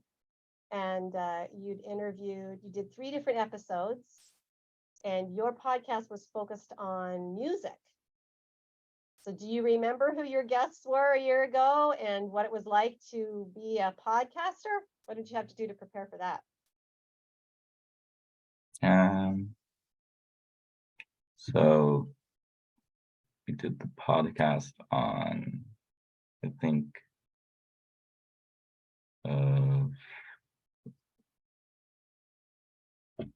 so that's a pianist, a drummer, and a violinist or a violist. Okay. I think you had like did you have a music teacher come in too? I can't remember. Yeah, I think he played like percussion and piano and just about everything because he taught it. Yeah.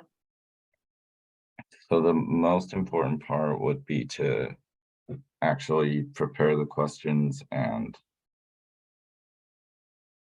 prepare how you're going to react to what they're answering to your questions and connecting it to the next question.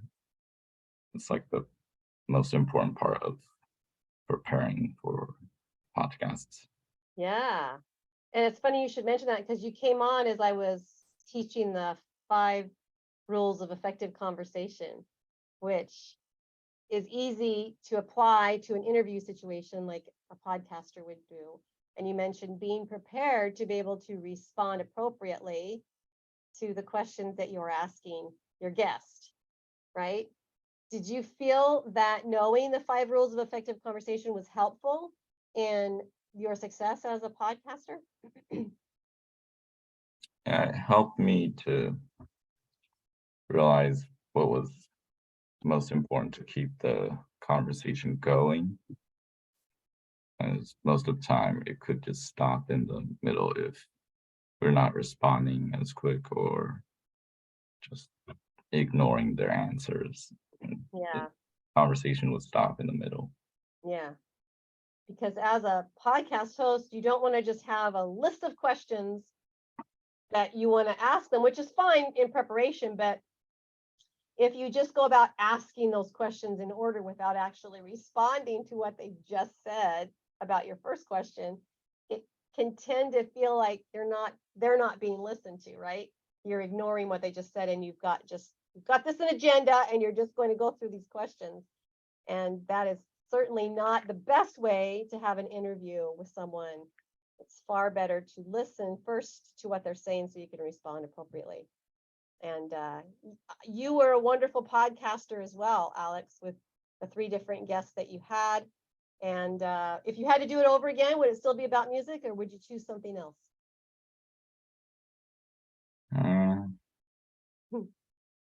I'd say something else.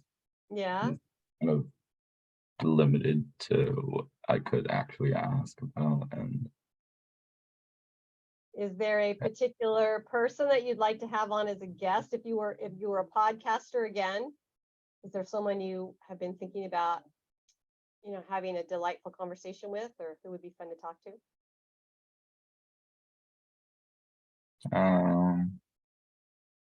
let's say one of my previous teachers.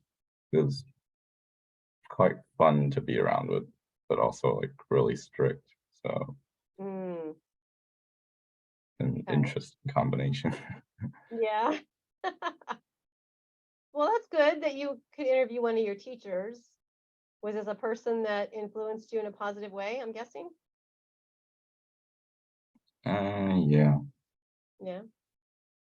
it helped me out throughout like school and really Was it taught one of about your how teachers in China or a teacher here in Australia? teacher in China, but it was British. Mm, okay. Cool. Awesome. All right. Well, anything else that you want to say out there to whoever's listening about your ability to speak your message, to the way that you feel empowered to speak up, or anything like that? What would you like to say? Yeah, I just feel like I've improved like a lot. And yeah, thanks for this opportunity to let me speak on this live stream. And yeah, I guess that's all. Thank you. All right. Well, thank you, Alex. I really appreciate you coming.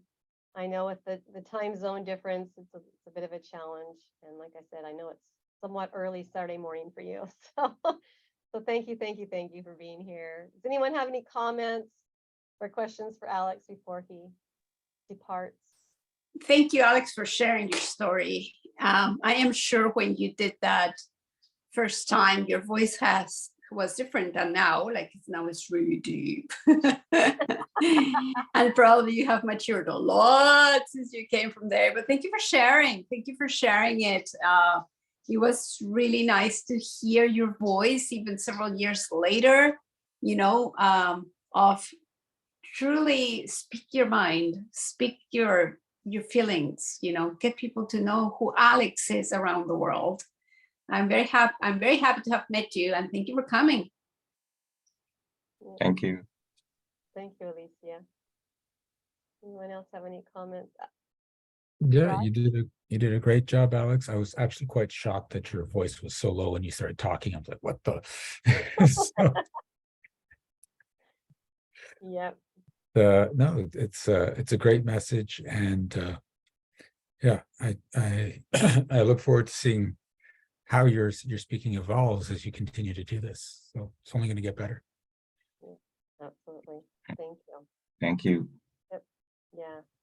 All right, Alex. Well, I'm proud of you. I always have been, and so grateful to be part of your journey to empower your voice. And I cannot wait to see what you do with all of this and where you go from here, what kind of stages you speak on, and what your messages will continue to be as you get older and older. And hope you never stop speaking, because like your voice is delightful to hear, but your messages are also important and inspiring. So, and I will see you tomorrow. Actually, I guess it's tonight for you. No, it's tomorrow. It's tomorrow for both of us, right? Yeah, I'll see you in regular class tomorrow. So, all right. And you can leave whenever you want, but you can stay as long as you'd like as well. All right. Thank you. Yeah, thank you, Alex. All right. So I thought what the rest of us could do, unless anyone has to leave quickly or in the next few minutes, what I thought might be a fun activity is to teach you something else that I have taught my students, so that as you see, you heard Alex give these amazing stories, and you might be asking, well, how did he learn how to craft stories that were so relevant to his message? And that's because we work on the 8-sentence story structure. And this is a simplified method to whatever literature class or literary class you've been in high school or college, where they show you the graph of the they call it the story plot diagram. It's an infographic, and it shows the exposition is the first thing that you start a story with, and then quickly comes the conflict, and then there's the rising action that is a series of situations or circumstances that happen because of the conflict for the main character. And then there's the climax of the story, where the main character finally has to fight the dragon to save the princess or whatever that might be. And then there's the falling action, which is where the mysteries are unfolded and we get to learn, oh, that's why that was happening, or that's why this character did this. And then the resolution. So those are 6 elements of what has come to be known as the standard in story creation. But for students, some of mine are 10 years old, right? It can be complicated to have to remember these big words like exposition. So we have devised a way to, through with 8 sentences, that is a structure, they can remember what comes next in the story. So the first sentence I'm going to put in here, I'll put it into the chat, because you and I, the rest of you, are going to create a story together. Okay. Oops. So the first sentence in the structure is once upon a time. This represents the exposition of that story plot diagram, meaning it's where you actually open the pages of a story, if you can visualize that, and you are exposed to the main character and what he or she is like in their particular routine at this point. Okay, so this next sentence also is part of the exposition, and it is, the sentence is, and every day.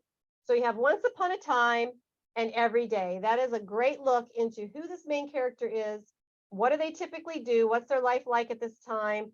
What is the time in history? Where are they in history? Is it future, past, present, whatever?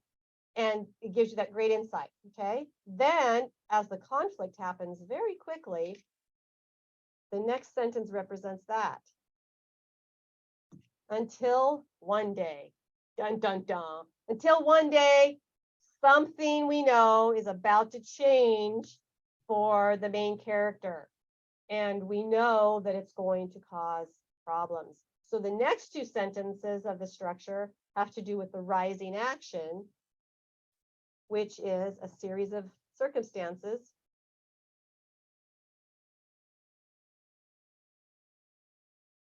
So those are, and because of that, and because of that. All right.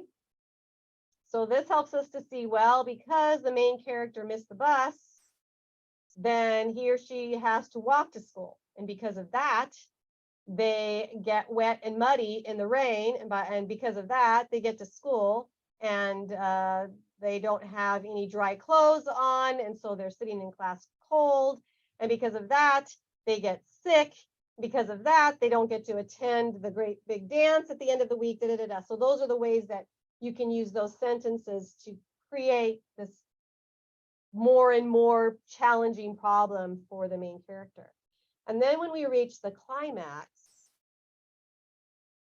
we go to until finally. All right, this is the moment of truth. The main character is faced with the big decision, faced with the enemy, whatever the case might be. And this is the moment where we get to watch the main character shine and work through whatever that is. And in a movie or a storybook, we're probably cheering that the main character did his or her best. And then is the falling action.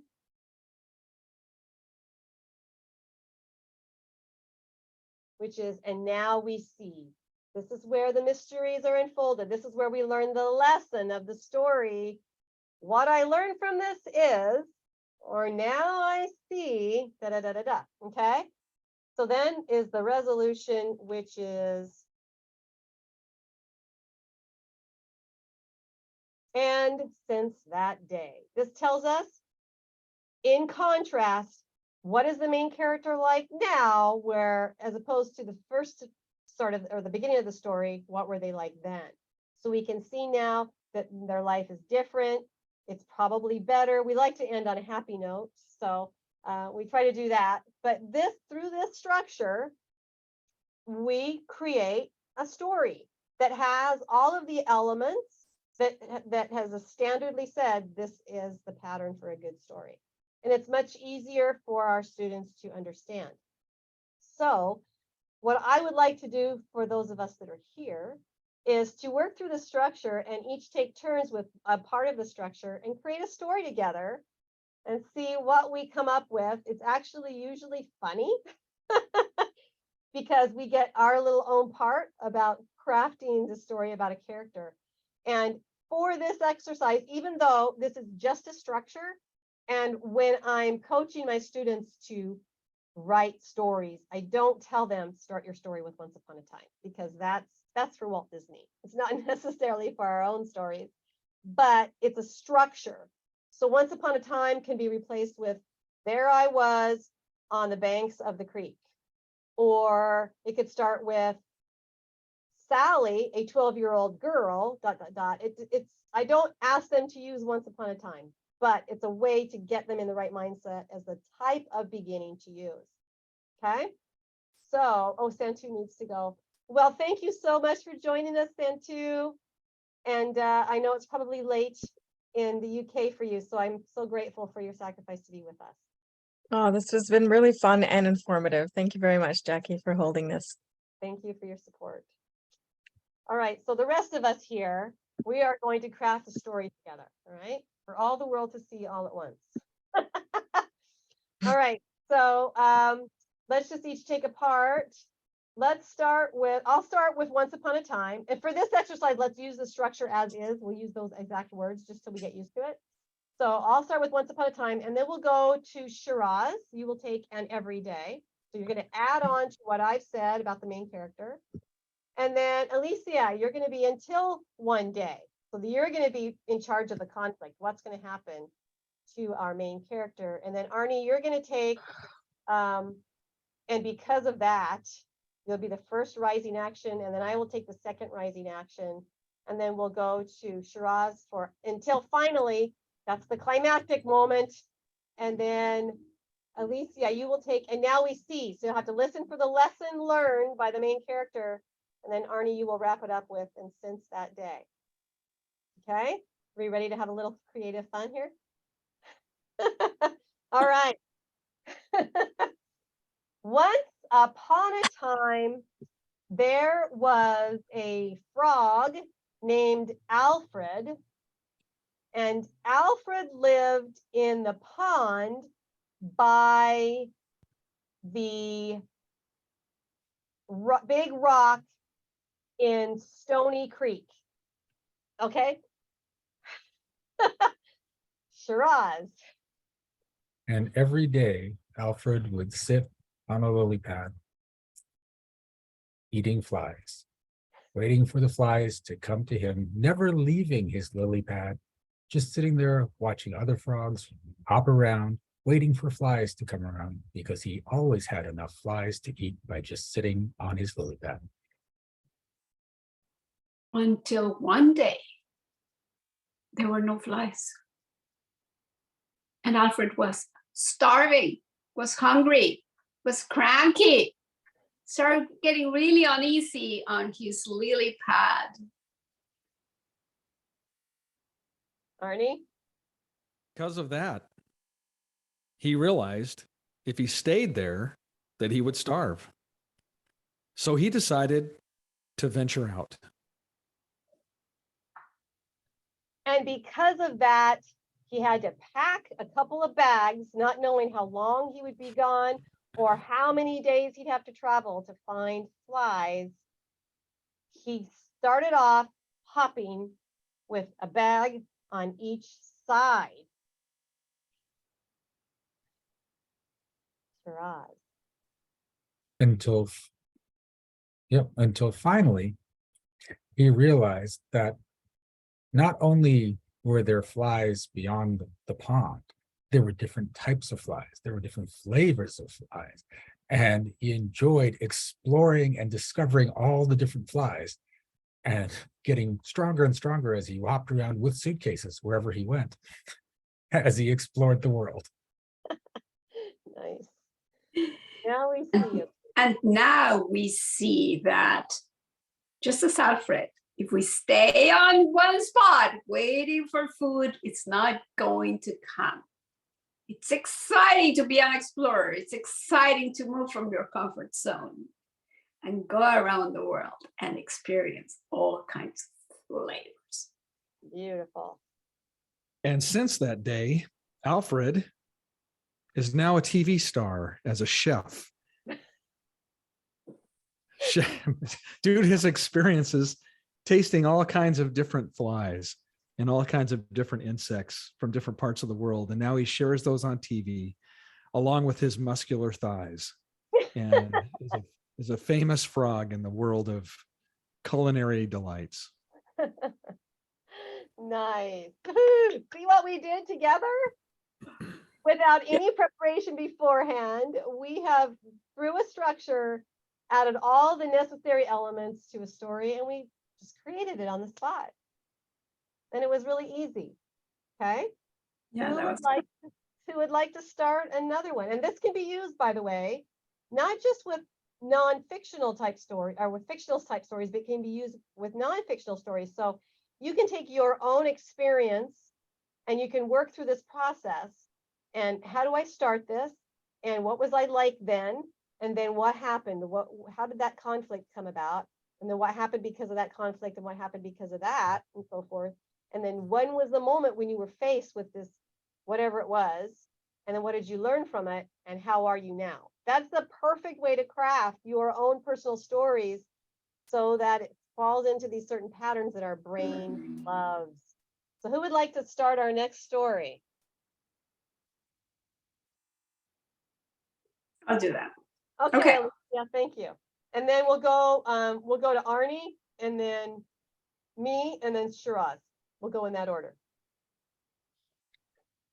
Once upon a time, there was a fish, a very sad fish. The coral where this fish was living was turning white. And he couldn't see anyone like him. He was all by himself, feeling completely isolated from the world.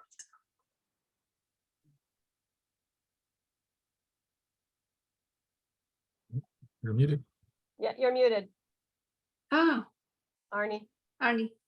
And every day, all the water in the ocean would hide his tears so that no one could see that he was sad.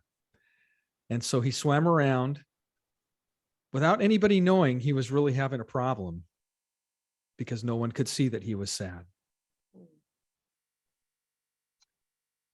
Until one day, he was talking to his friend, Jonah. And Jonah told him that he was feeling sad because the coral was not white enough.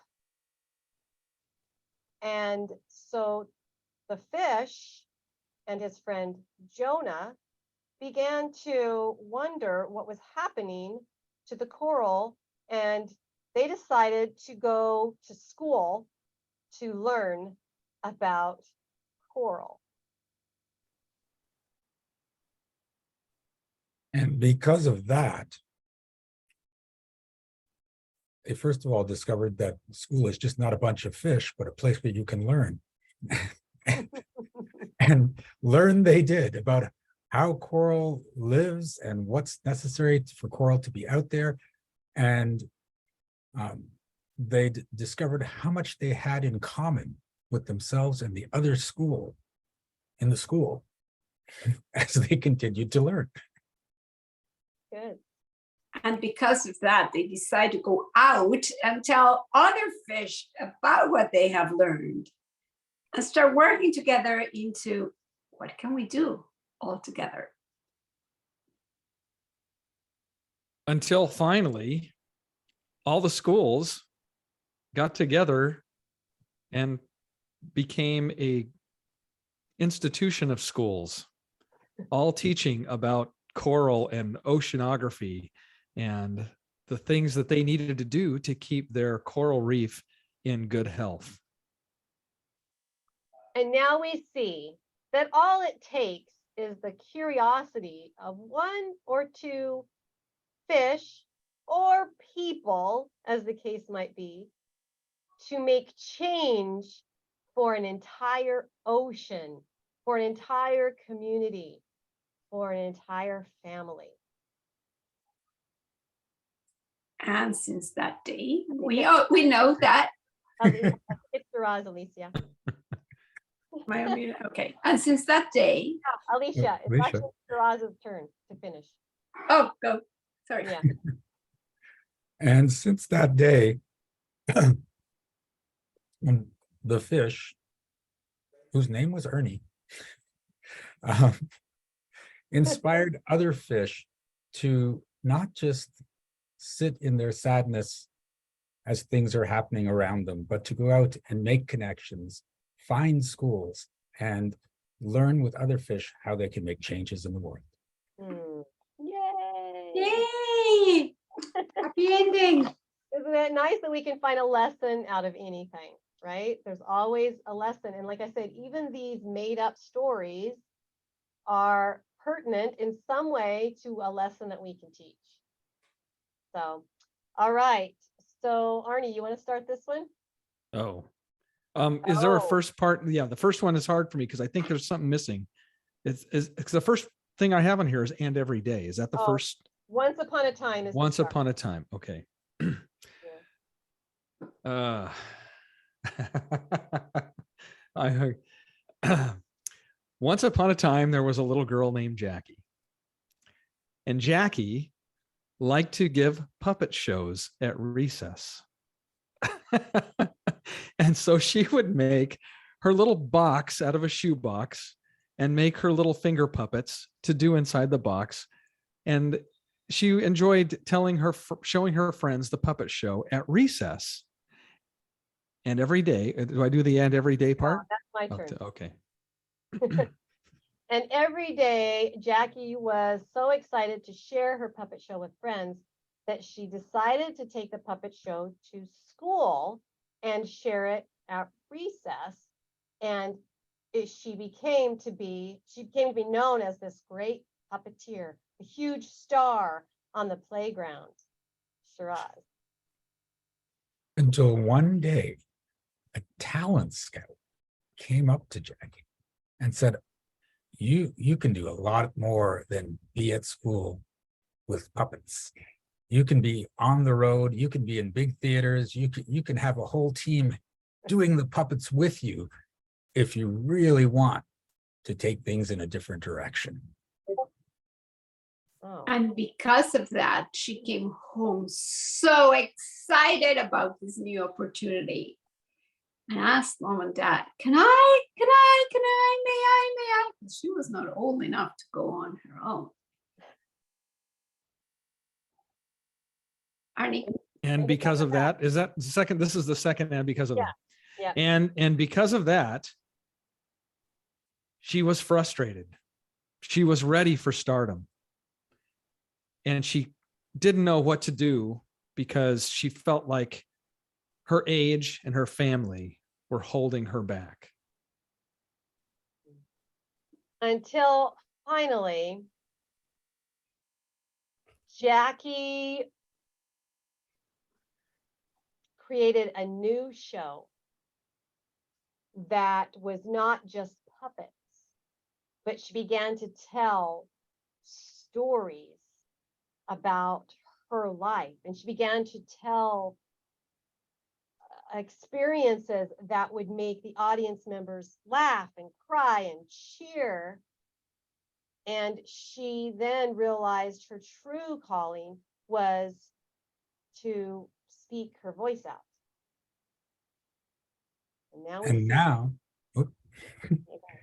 And now we see Jackie speaking her voice out in different places around the world, online, and reaching millions of people with her stories.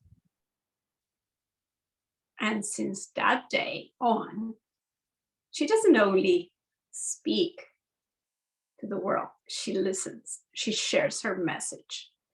And she's an amazing community builder. And that's the reason why we're all here. Thank you. All right, thank you. Now, Jackie, are you going to tell them the real story? Were you a puppeteer? Were you a real puppeteer? We need to know. the start of that was true. So Shiraz, this is probably something for you to help me through.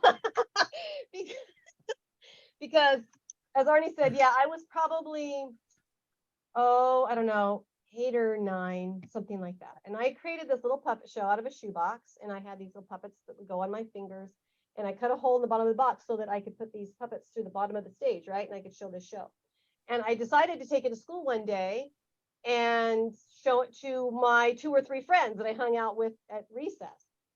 Well, I started working on this puppet show and showing my 2 or 3 friends, and within minutes, there were kids leaving the slides and leaving the swings and the merry-go-round and everything else, and they were running over and sitting down in front of me to watch this puppet show. And all of a sudden, I felt completely inadequate to perform this show for this many people. And I like, okay, I'm done now. And I started to put all of the puppets back in this box, and they started shouting, "No, puppet show, keep going with the puppet show." And now that really freaked me out. So I started to run. I took the box and I started to run away. I was just like, I got to escape this situation. And they chased me. So I had all these kids chasing me around the playground going, "Puppet show, puppet show." And I think it totally scarred me, because I was afraid, I don't know if it was afraid of success. I don't know if this popular person that I was in that moment was uncomfortable for me. Like I've said in the past, earlier on this same show, is that, being in social situations made me really uncomfortable because I was always afraid I was going to say something I shouldn't. Well, here I was in a situation where people wanted me to do something that I was already doing, but at some point it was like, no way, I can't do this. This is too much pressure. So I think that was something that held me back for a long time too. With everything else, was there's probably a certain part of me, Shiraz, that is afraid of the pressure that success can bring, right? It's like, it's not just making a few people happy, but if I have to make 1,000 people happy, I don't know if I can do that, right? What do you have to say? Yeah, that's very common for a lot of people, because we feel we have to make everyone happy. And it really comes down to, you don't have to make anyone happy. If you're just doing what you love, like when you started off, you were just in your joy. You were just doing what was in you to express. And if you do that, there's going to be a whole bunch of people that resonate with you and some people that don't. And if you're worried about the people that don't, you deny everyone that does your magic. So you have to stop worrying about making everyone happy and just share your magic. Wow. Great advice. Wonderful advice. Thank you, Shiraz, for that. And I think that is a great note to end our SpeaksGiving event with today. I want to give that message to all of you listening, especially young people. You need to find what brings you joy, and you need to float or swim in that joy. You need to be where you want to be, and don't worry about what other people are thinking about you. You don't have to make other people happy. You have to first find that happiness in yourself and find the strength to pull yourself out of those situations where you might feel inadequate, or where you don't feel enough, or maybe you don't feel worthy to speak out. Maybe you feel unheard. Maybe you feel that no one is listening to you anyway. And that's really sad that anyone would feel that way. So find something you can do instead that is going to bring you true happiness, true contentment. And as Alex mentioned in his speech, relief, right? We all want the relief from that stress that we feel in many times in our life. And find a way to start sharing your voice. It can be in a journal. Write down your experiences of the day. One of my students started a glitter journal while she was being treated for cancer. And this glitter journal was something she could write in every day, at the end of every day, what was best about her day. And that's what got her through the sick days of chemo and losing her hair and not being able to go to school or see her friends. Every day she would think of something good. And that might be a way to start, is if you feel like I don't have a voice or I don't know what I'd say, just start writing in your journal about the good things of your day. And that will give you opportunity to then have things to talk about on a stage or in a book or on a podcast, whatever opportunities come your way. And that, I think, would be my next point, is take the opportunities. Take the opportunities, let your creativity shine. There I was on that playground with that puppet show, and I had created the whole thing myself. No one had helped me. And I got scared about whether it was going to be accepted and what I should do now that people seem to like it. And it was scary. So think about what you're feeling fear from, and consider, why is this a fear for me, and how can I look at it from a different viewpoint? I've come to understand that fear and excitement can feel the same way in your body. You know, when we have fear, we can get a little bit tight in our chest area. Maybe our arms get tight, our jaw gets a little bit tight, maybe our mouth gets a little dry. Well, excitement can kind of feel the same way. If we're excited about something, we want to jump, we want to clench, and our muscles are kind of tight, and maybe our breath is taken away from the excitement. And many times it's the same physical feeling. So if we can say to ourselves, at this moment, I'm not feeling fear, I'm actually feeling excitement, that might motivate us to stay. It might have kept me on the playground, right? If I could have said, oh, this is exciting, rather than, I don't want to do this, right? So think about how you can change the way you're thinking about the situation and make it something that you want to continue doing, rather than get afraid because you don't think there'll be enough. We have joined us Mr. Benny Mobley. Hi, Benny. Thanks for being here. We are close to ending our thing today, our special event, SpeaksGiving, but I really want to give you time to say something. Would you like to share something with us? Sure. I caught the last end of you talking about fear.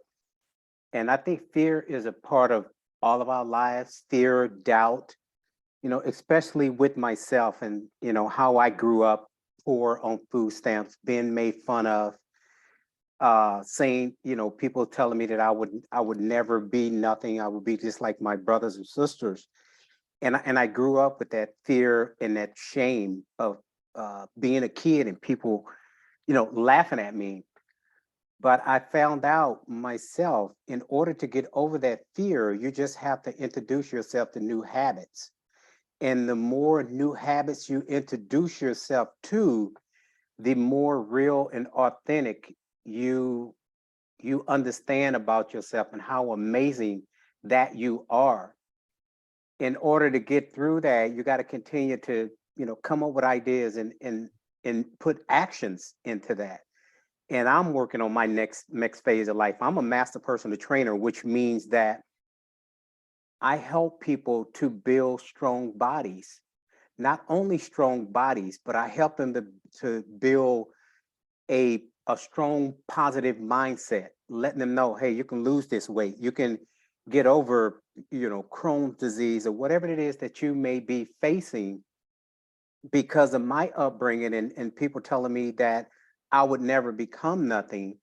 And the person I am today, and I'm 60 years old and I'm in the best shape of my life. I'm at my happiest. And in order to get to that stage, you got to continue to improve your own self, right? And another thing that I've learned in my journey of life, don't be afraid to ask for help. A long time, I thought if people knew that I grew up on food stamps, I thought that people knew because I'm not the best reader or not the smartest guy, that they would look down on me. But that is not the case. It's to the point of me wanting to better my life. And regardless of what people think about me, is what I think about myself. We always worry about, or I worried about what people would think about me. oh, I grew up poor, oh, that they would point the same finger at me that they did when I was a little kid, and didn't understand that being a little kid, that we didn't understand that who we was going to become as an adult. So what happened, that kind of molded us and shaped us from the past and how we grew up. And that kind of put us in that box of fear of going, oh my God, I would never, well, they said I would never be nothing. And we carry that even as an adult. And sometimes fear still do set in. But here's, like I said, you're looking at the authentic me now. Everything that I've learned in my life, it was, authenticity and learning who I'm supposed to be today. I laugh more. I joke more. I'm very open of my journey in life and how I continue to use the philosophy of what I've learned today, which, like joining Toastmasters, becoming a better speaker, asking for help. If I need help for simplest thing, I don't care. You know what? Hey, I need help how to tie my shoe. Can you show me? And that's just those little things like that of fear that will hold us back if we don't put action behind it. We will never grow. And at 58 years old, I don't think I've reached my full potential yet, but that's okay. Long as I know I continue to work toward it and surround myself with like-minded people and people that are better than me, I will reach my full potential eventually, as long as I continue to put action behind it. So fear is okay. As long as you move forward, that fear is like, it's nothing, it's minute. And the training I've been doing for a long time, being 58, I'm not afraid to still get under 400 pounds of squats. It feels heavy as heck, but because I have put myself through that stress time and time and time again, I continue to do it, right? Continue to improve. So in order to make yourself better, that's what we need to do in order to get better. Don't let that voice, every time you start something new, don't let that voice hold you back. Because we're always improving and becoming the best version of ourselves. And it never stops until the day you die. So, keep on going. Fear is temporarily, but if you let it rule you, you'll never move forward. So the thing is to get over it is to put action behind everything you do and ask for help. I do today. Wow, that's powerful. Thank you. And you've been working on your stories, I know, and you've been presenting them on some stages. This is a new endeavor for you. It's something that you've been thinking about for a long time. And now For sure. decided I'm going to set aside any fear or reluctance I have to do this, and I'm going to do it. Gosh darn it. Right. And Well, I'm gonna reveal this, that I tell people. I say I have a secret weapon. And do you guys know who that secret weapon is?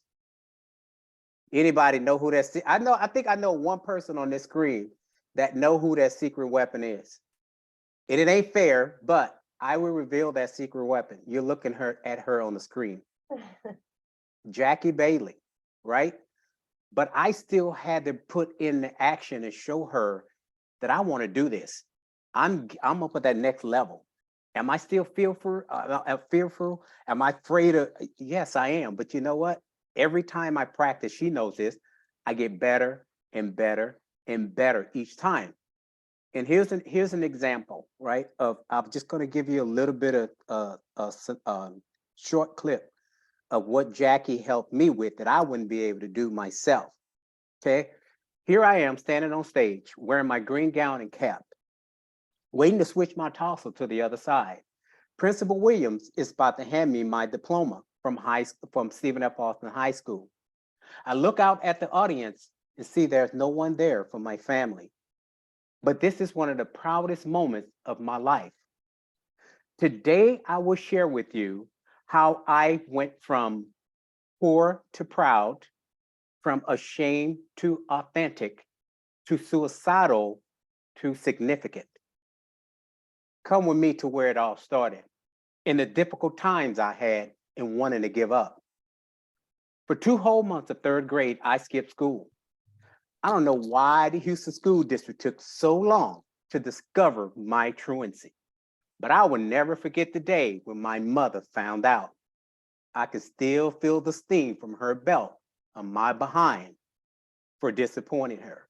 So what Jackie did with me, I had to put actions in that. But I say, Jackie, you know what? I don't just want to do that. I want to get in front of a crowd. I want to get on the stage.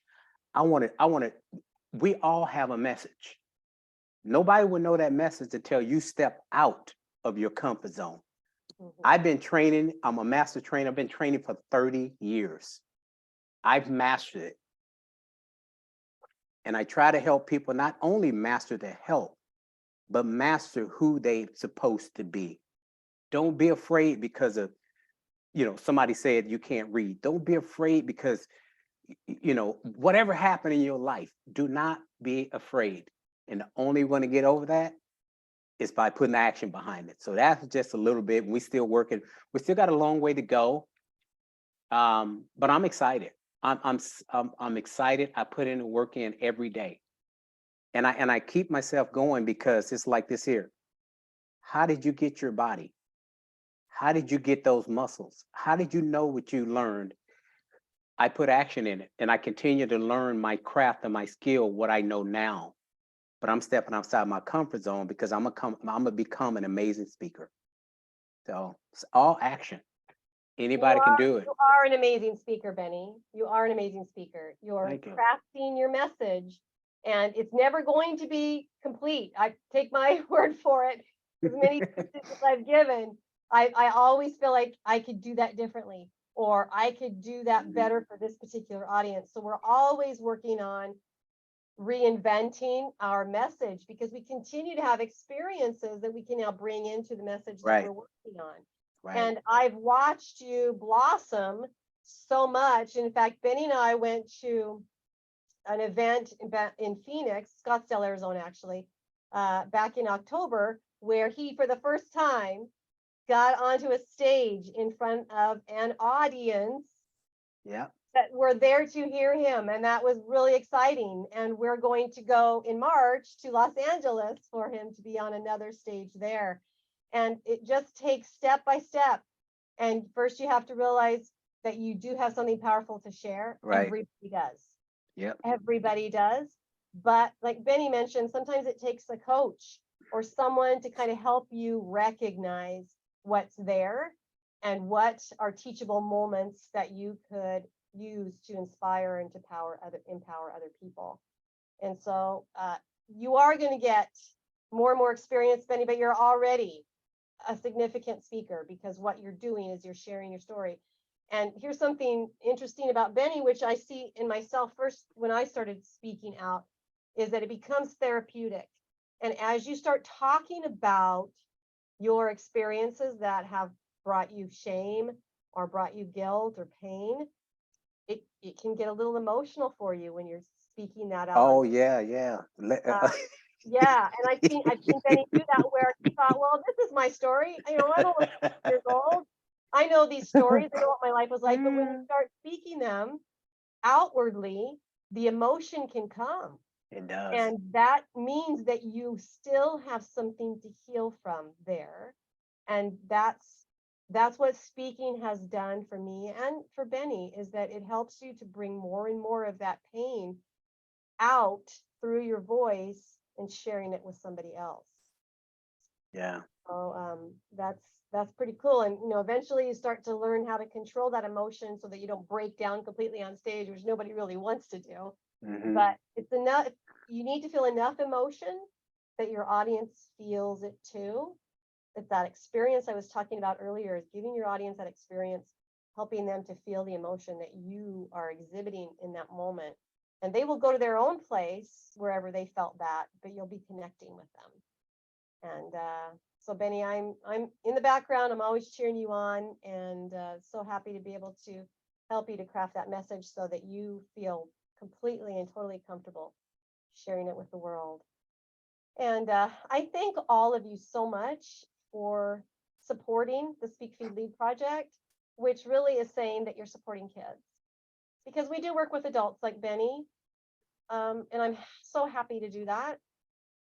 But we also delight so much in helping kids to recognize these skills that they have and helping them to see that they deserve to be heard and that they have a message that is worth being listened to.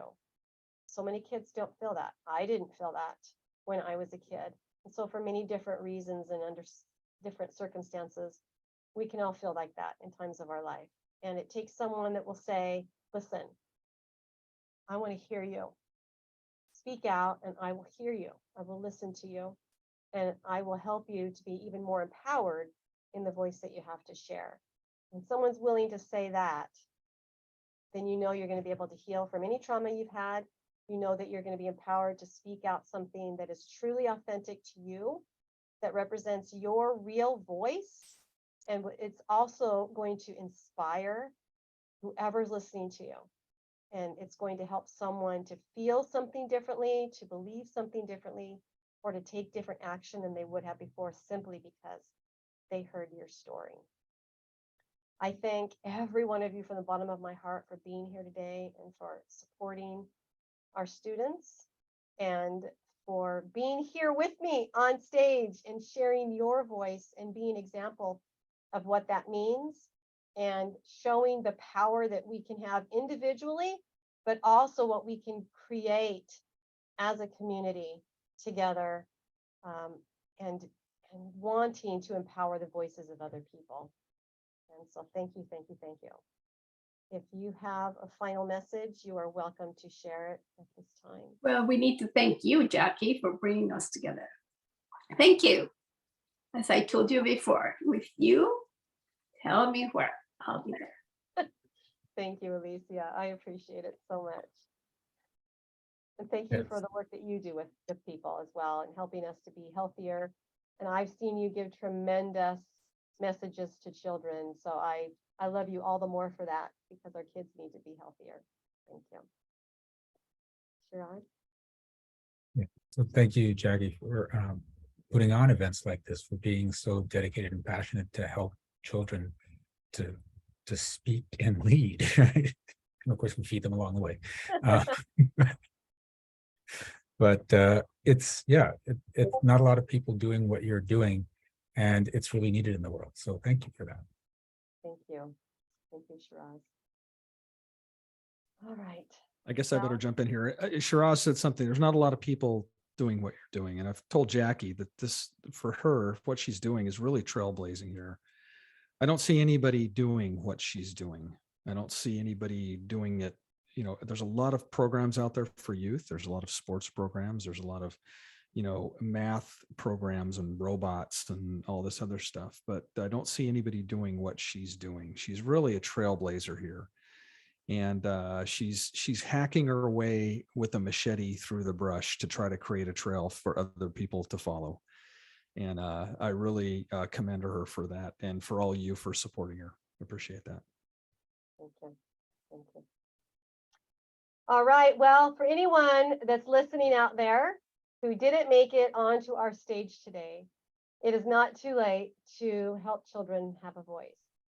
Please go to our website, SpeakFeedLead.org. I always point to the wrong side. SpeakFeedLead.org. Find the tab that says Giving Tuesday. Click on that tab, and then you'll see our SpeaksGiving campaign. Even though you didn't make it here today, we'd appreciate a little help financially so that we can continue our programs, pay our rent, and also sponsor kids who want to be part of our courses and just cannot afford to be. We're in trying times, and there's many families who understand the importance of this, but just can't afford it. We want to be able to reach every child who wants to do this and every family who is in need. So your contribution, however small, can make tremendous impact. So I hope that you'll do that, and I hope that you will continue to support us. Please let any children, teenagers, or college-bound youth know about our programs so that we can support them in their growth process as well and get them on stages and help them have their voices to be heard. Thank you all again for joining me today, and I hope you all have a happy SpeaksGiving. Woohoo!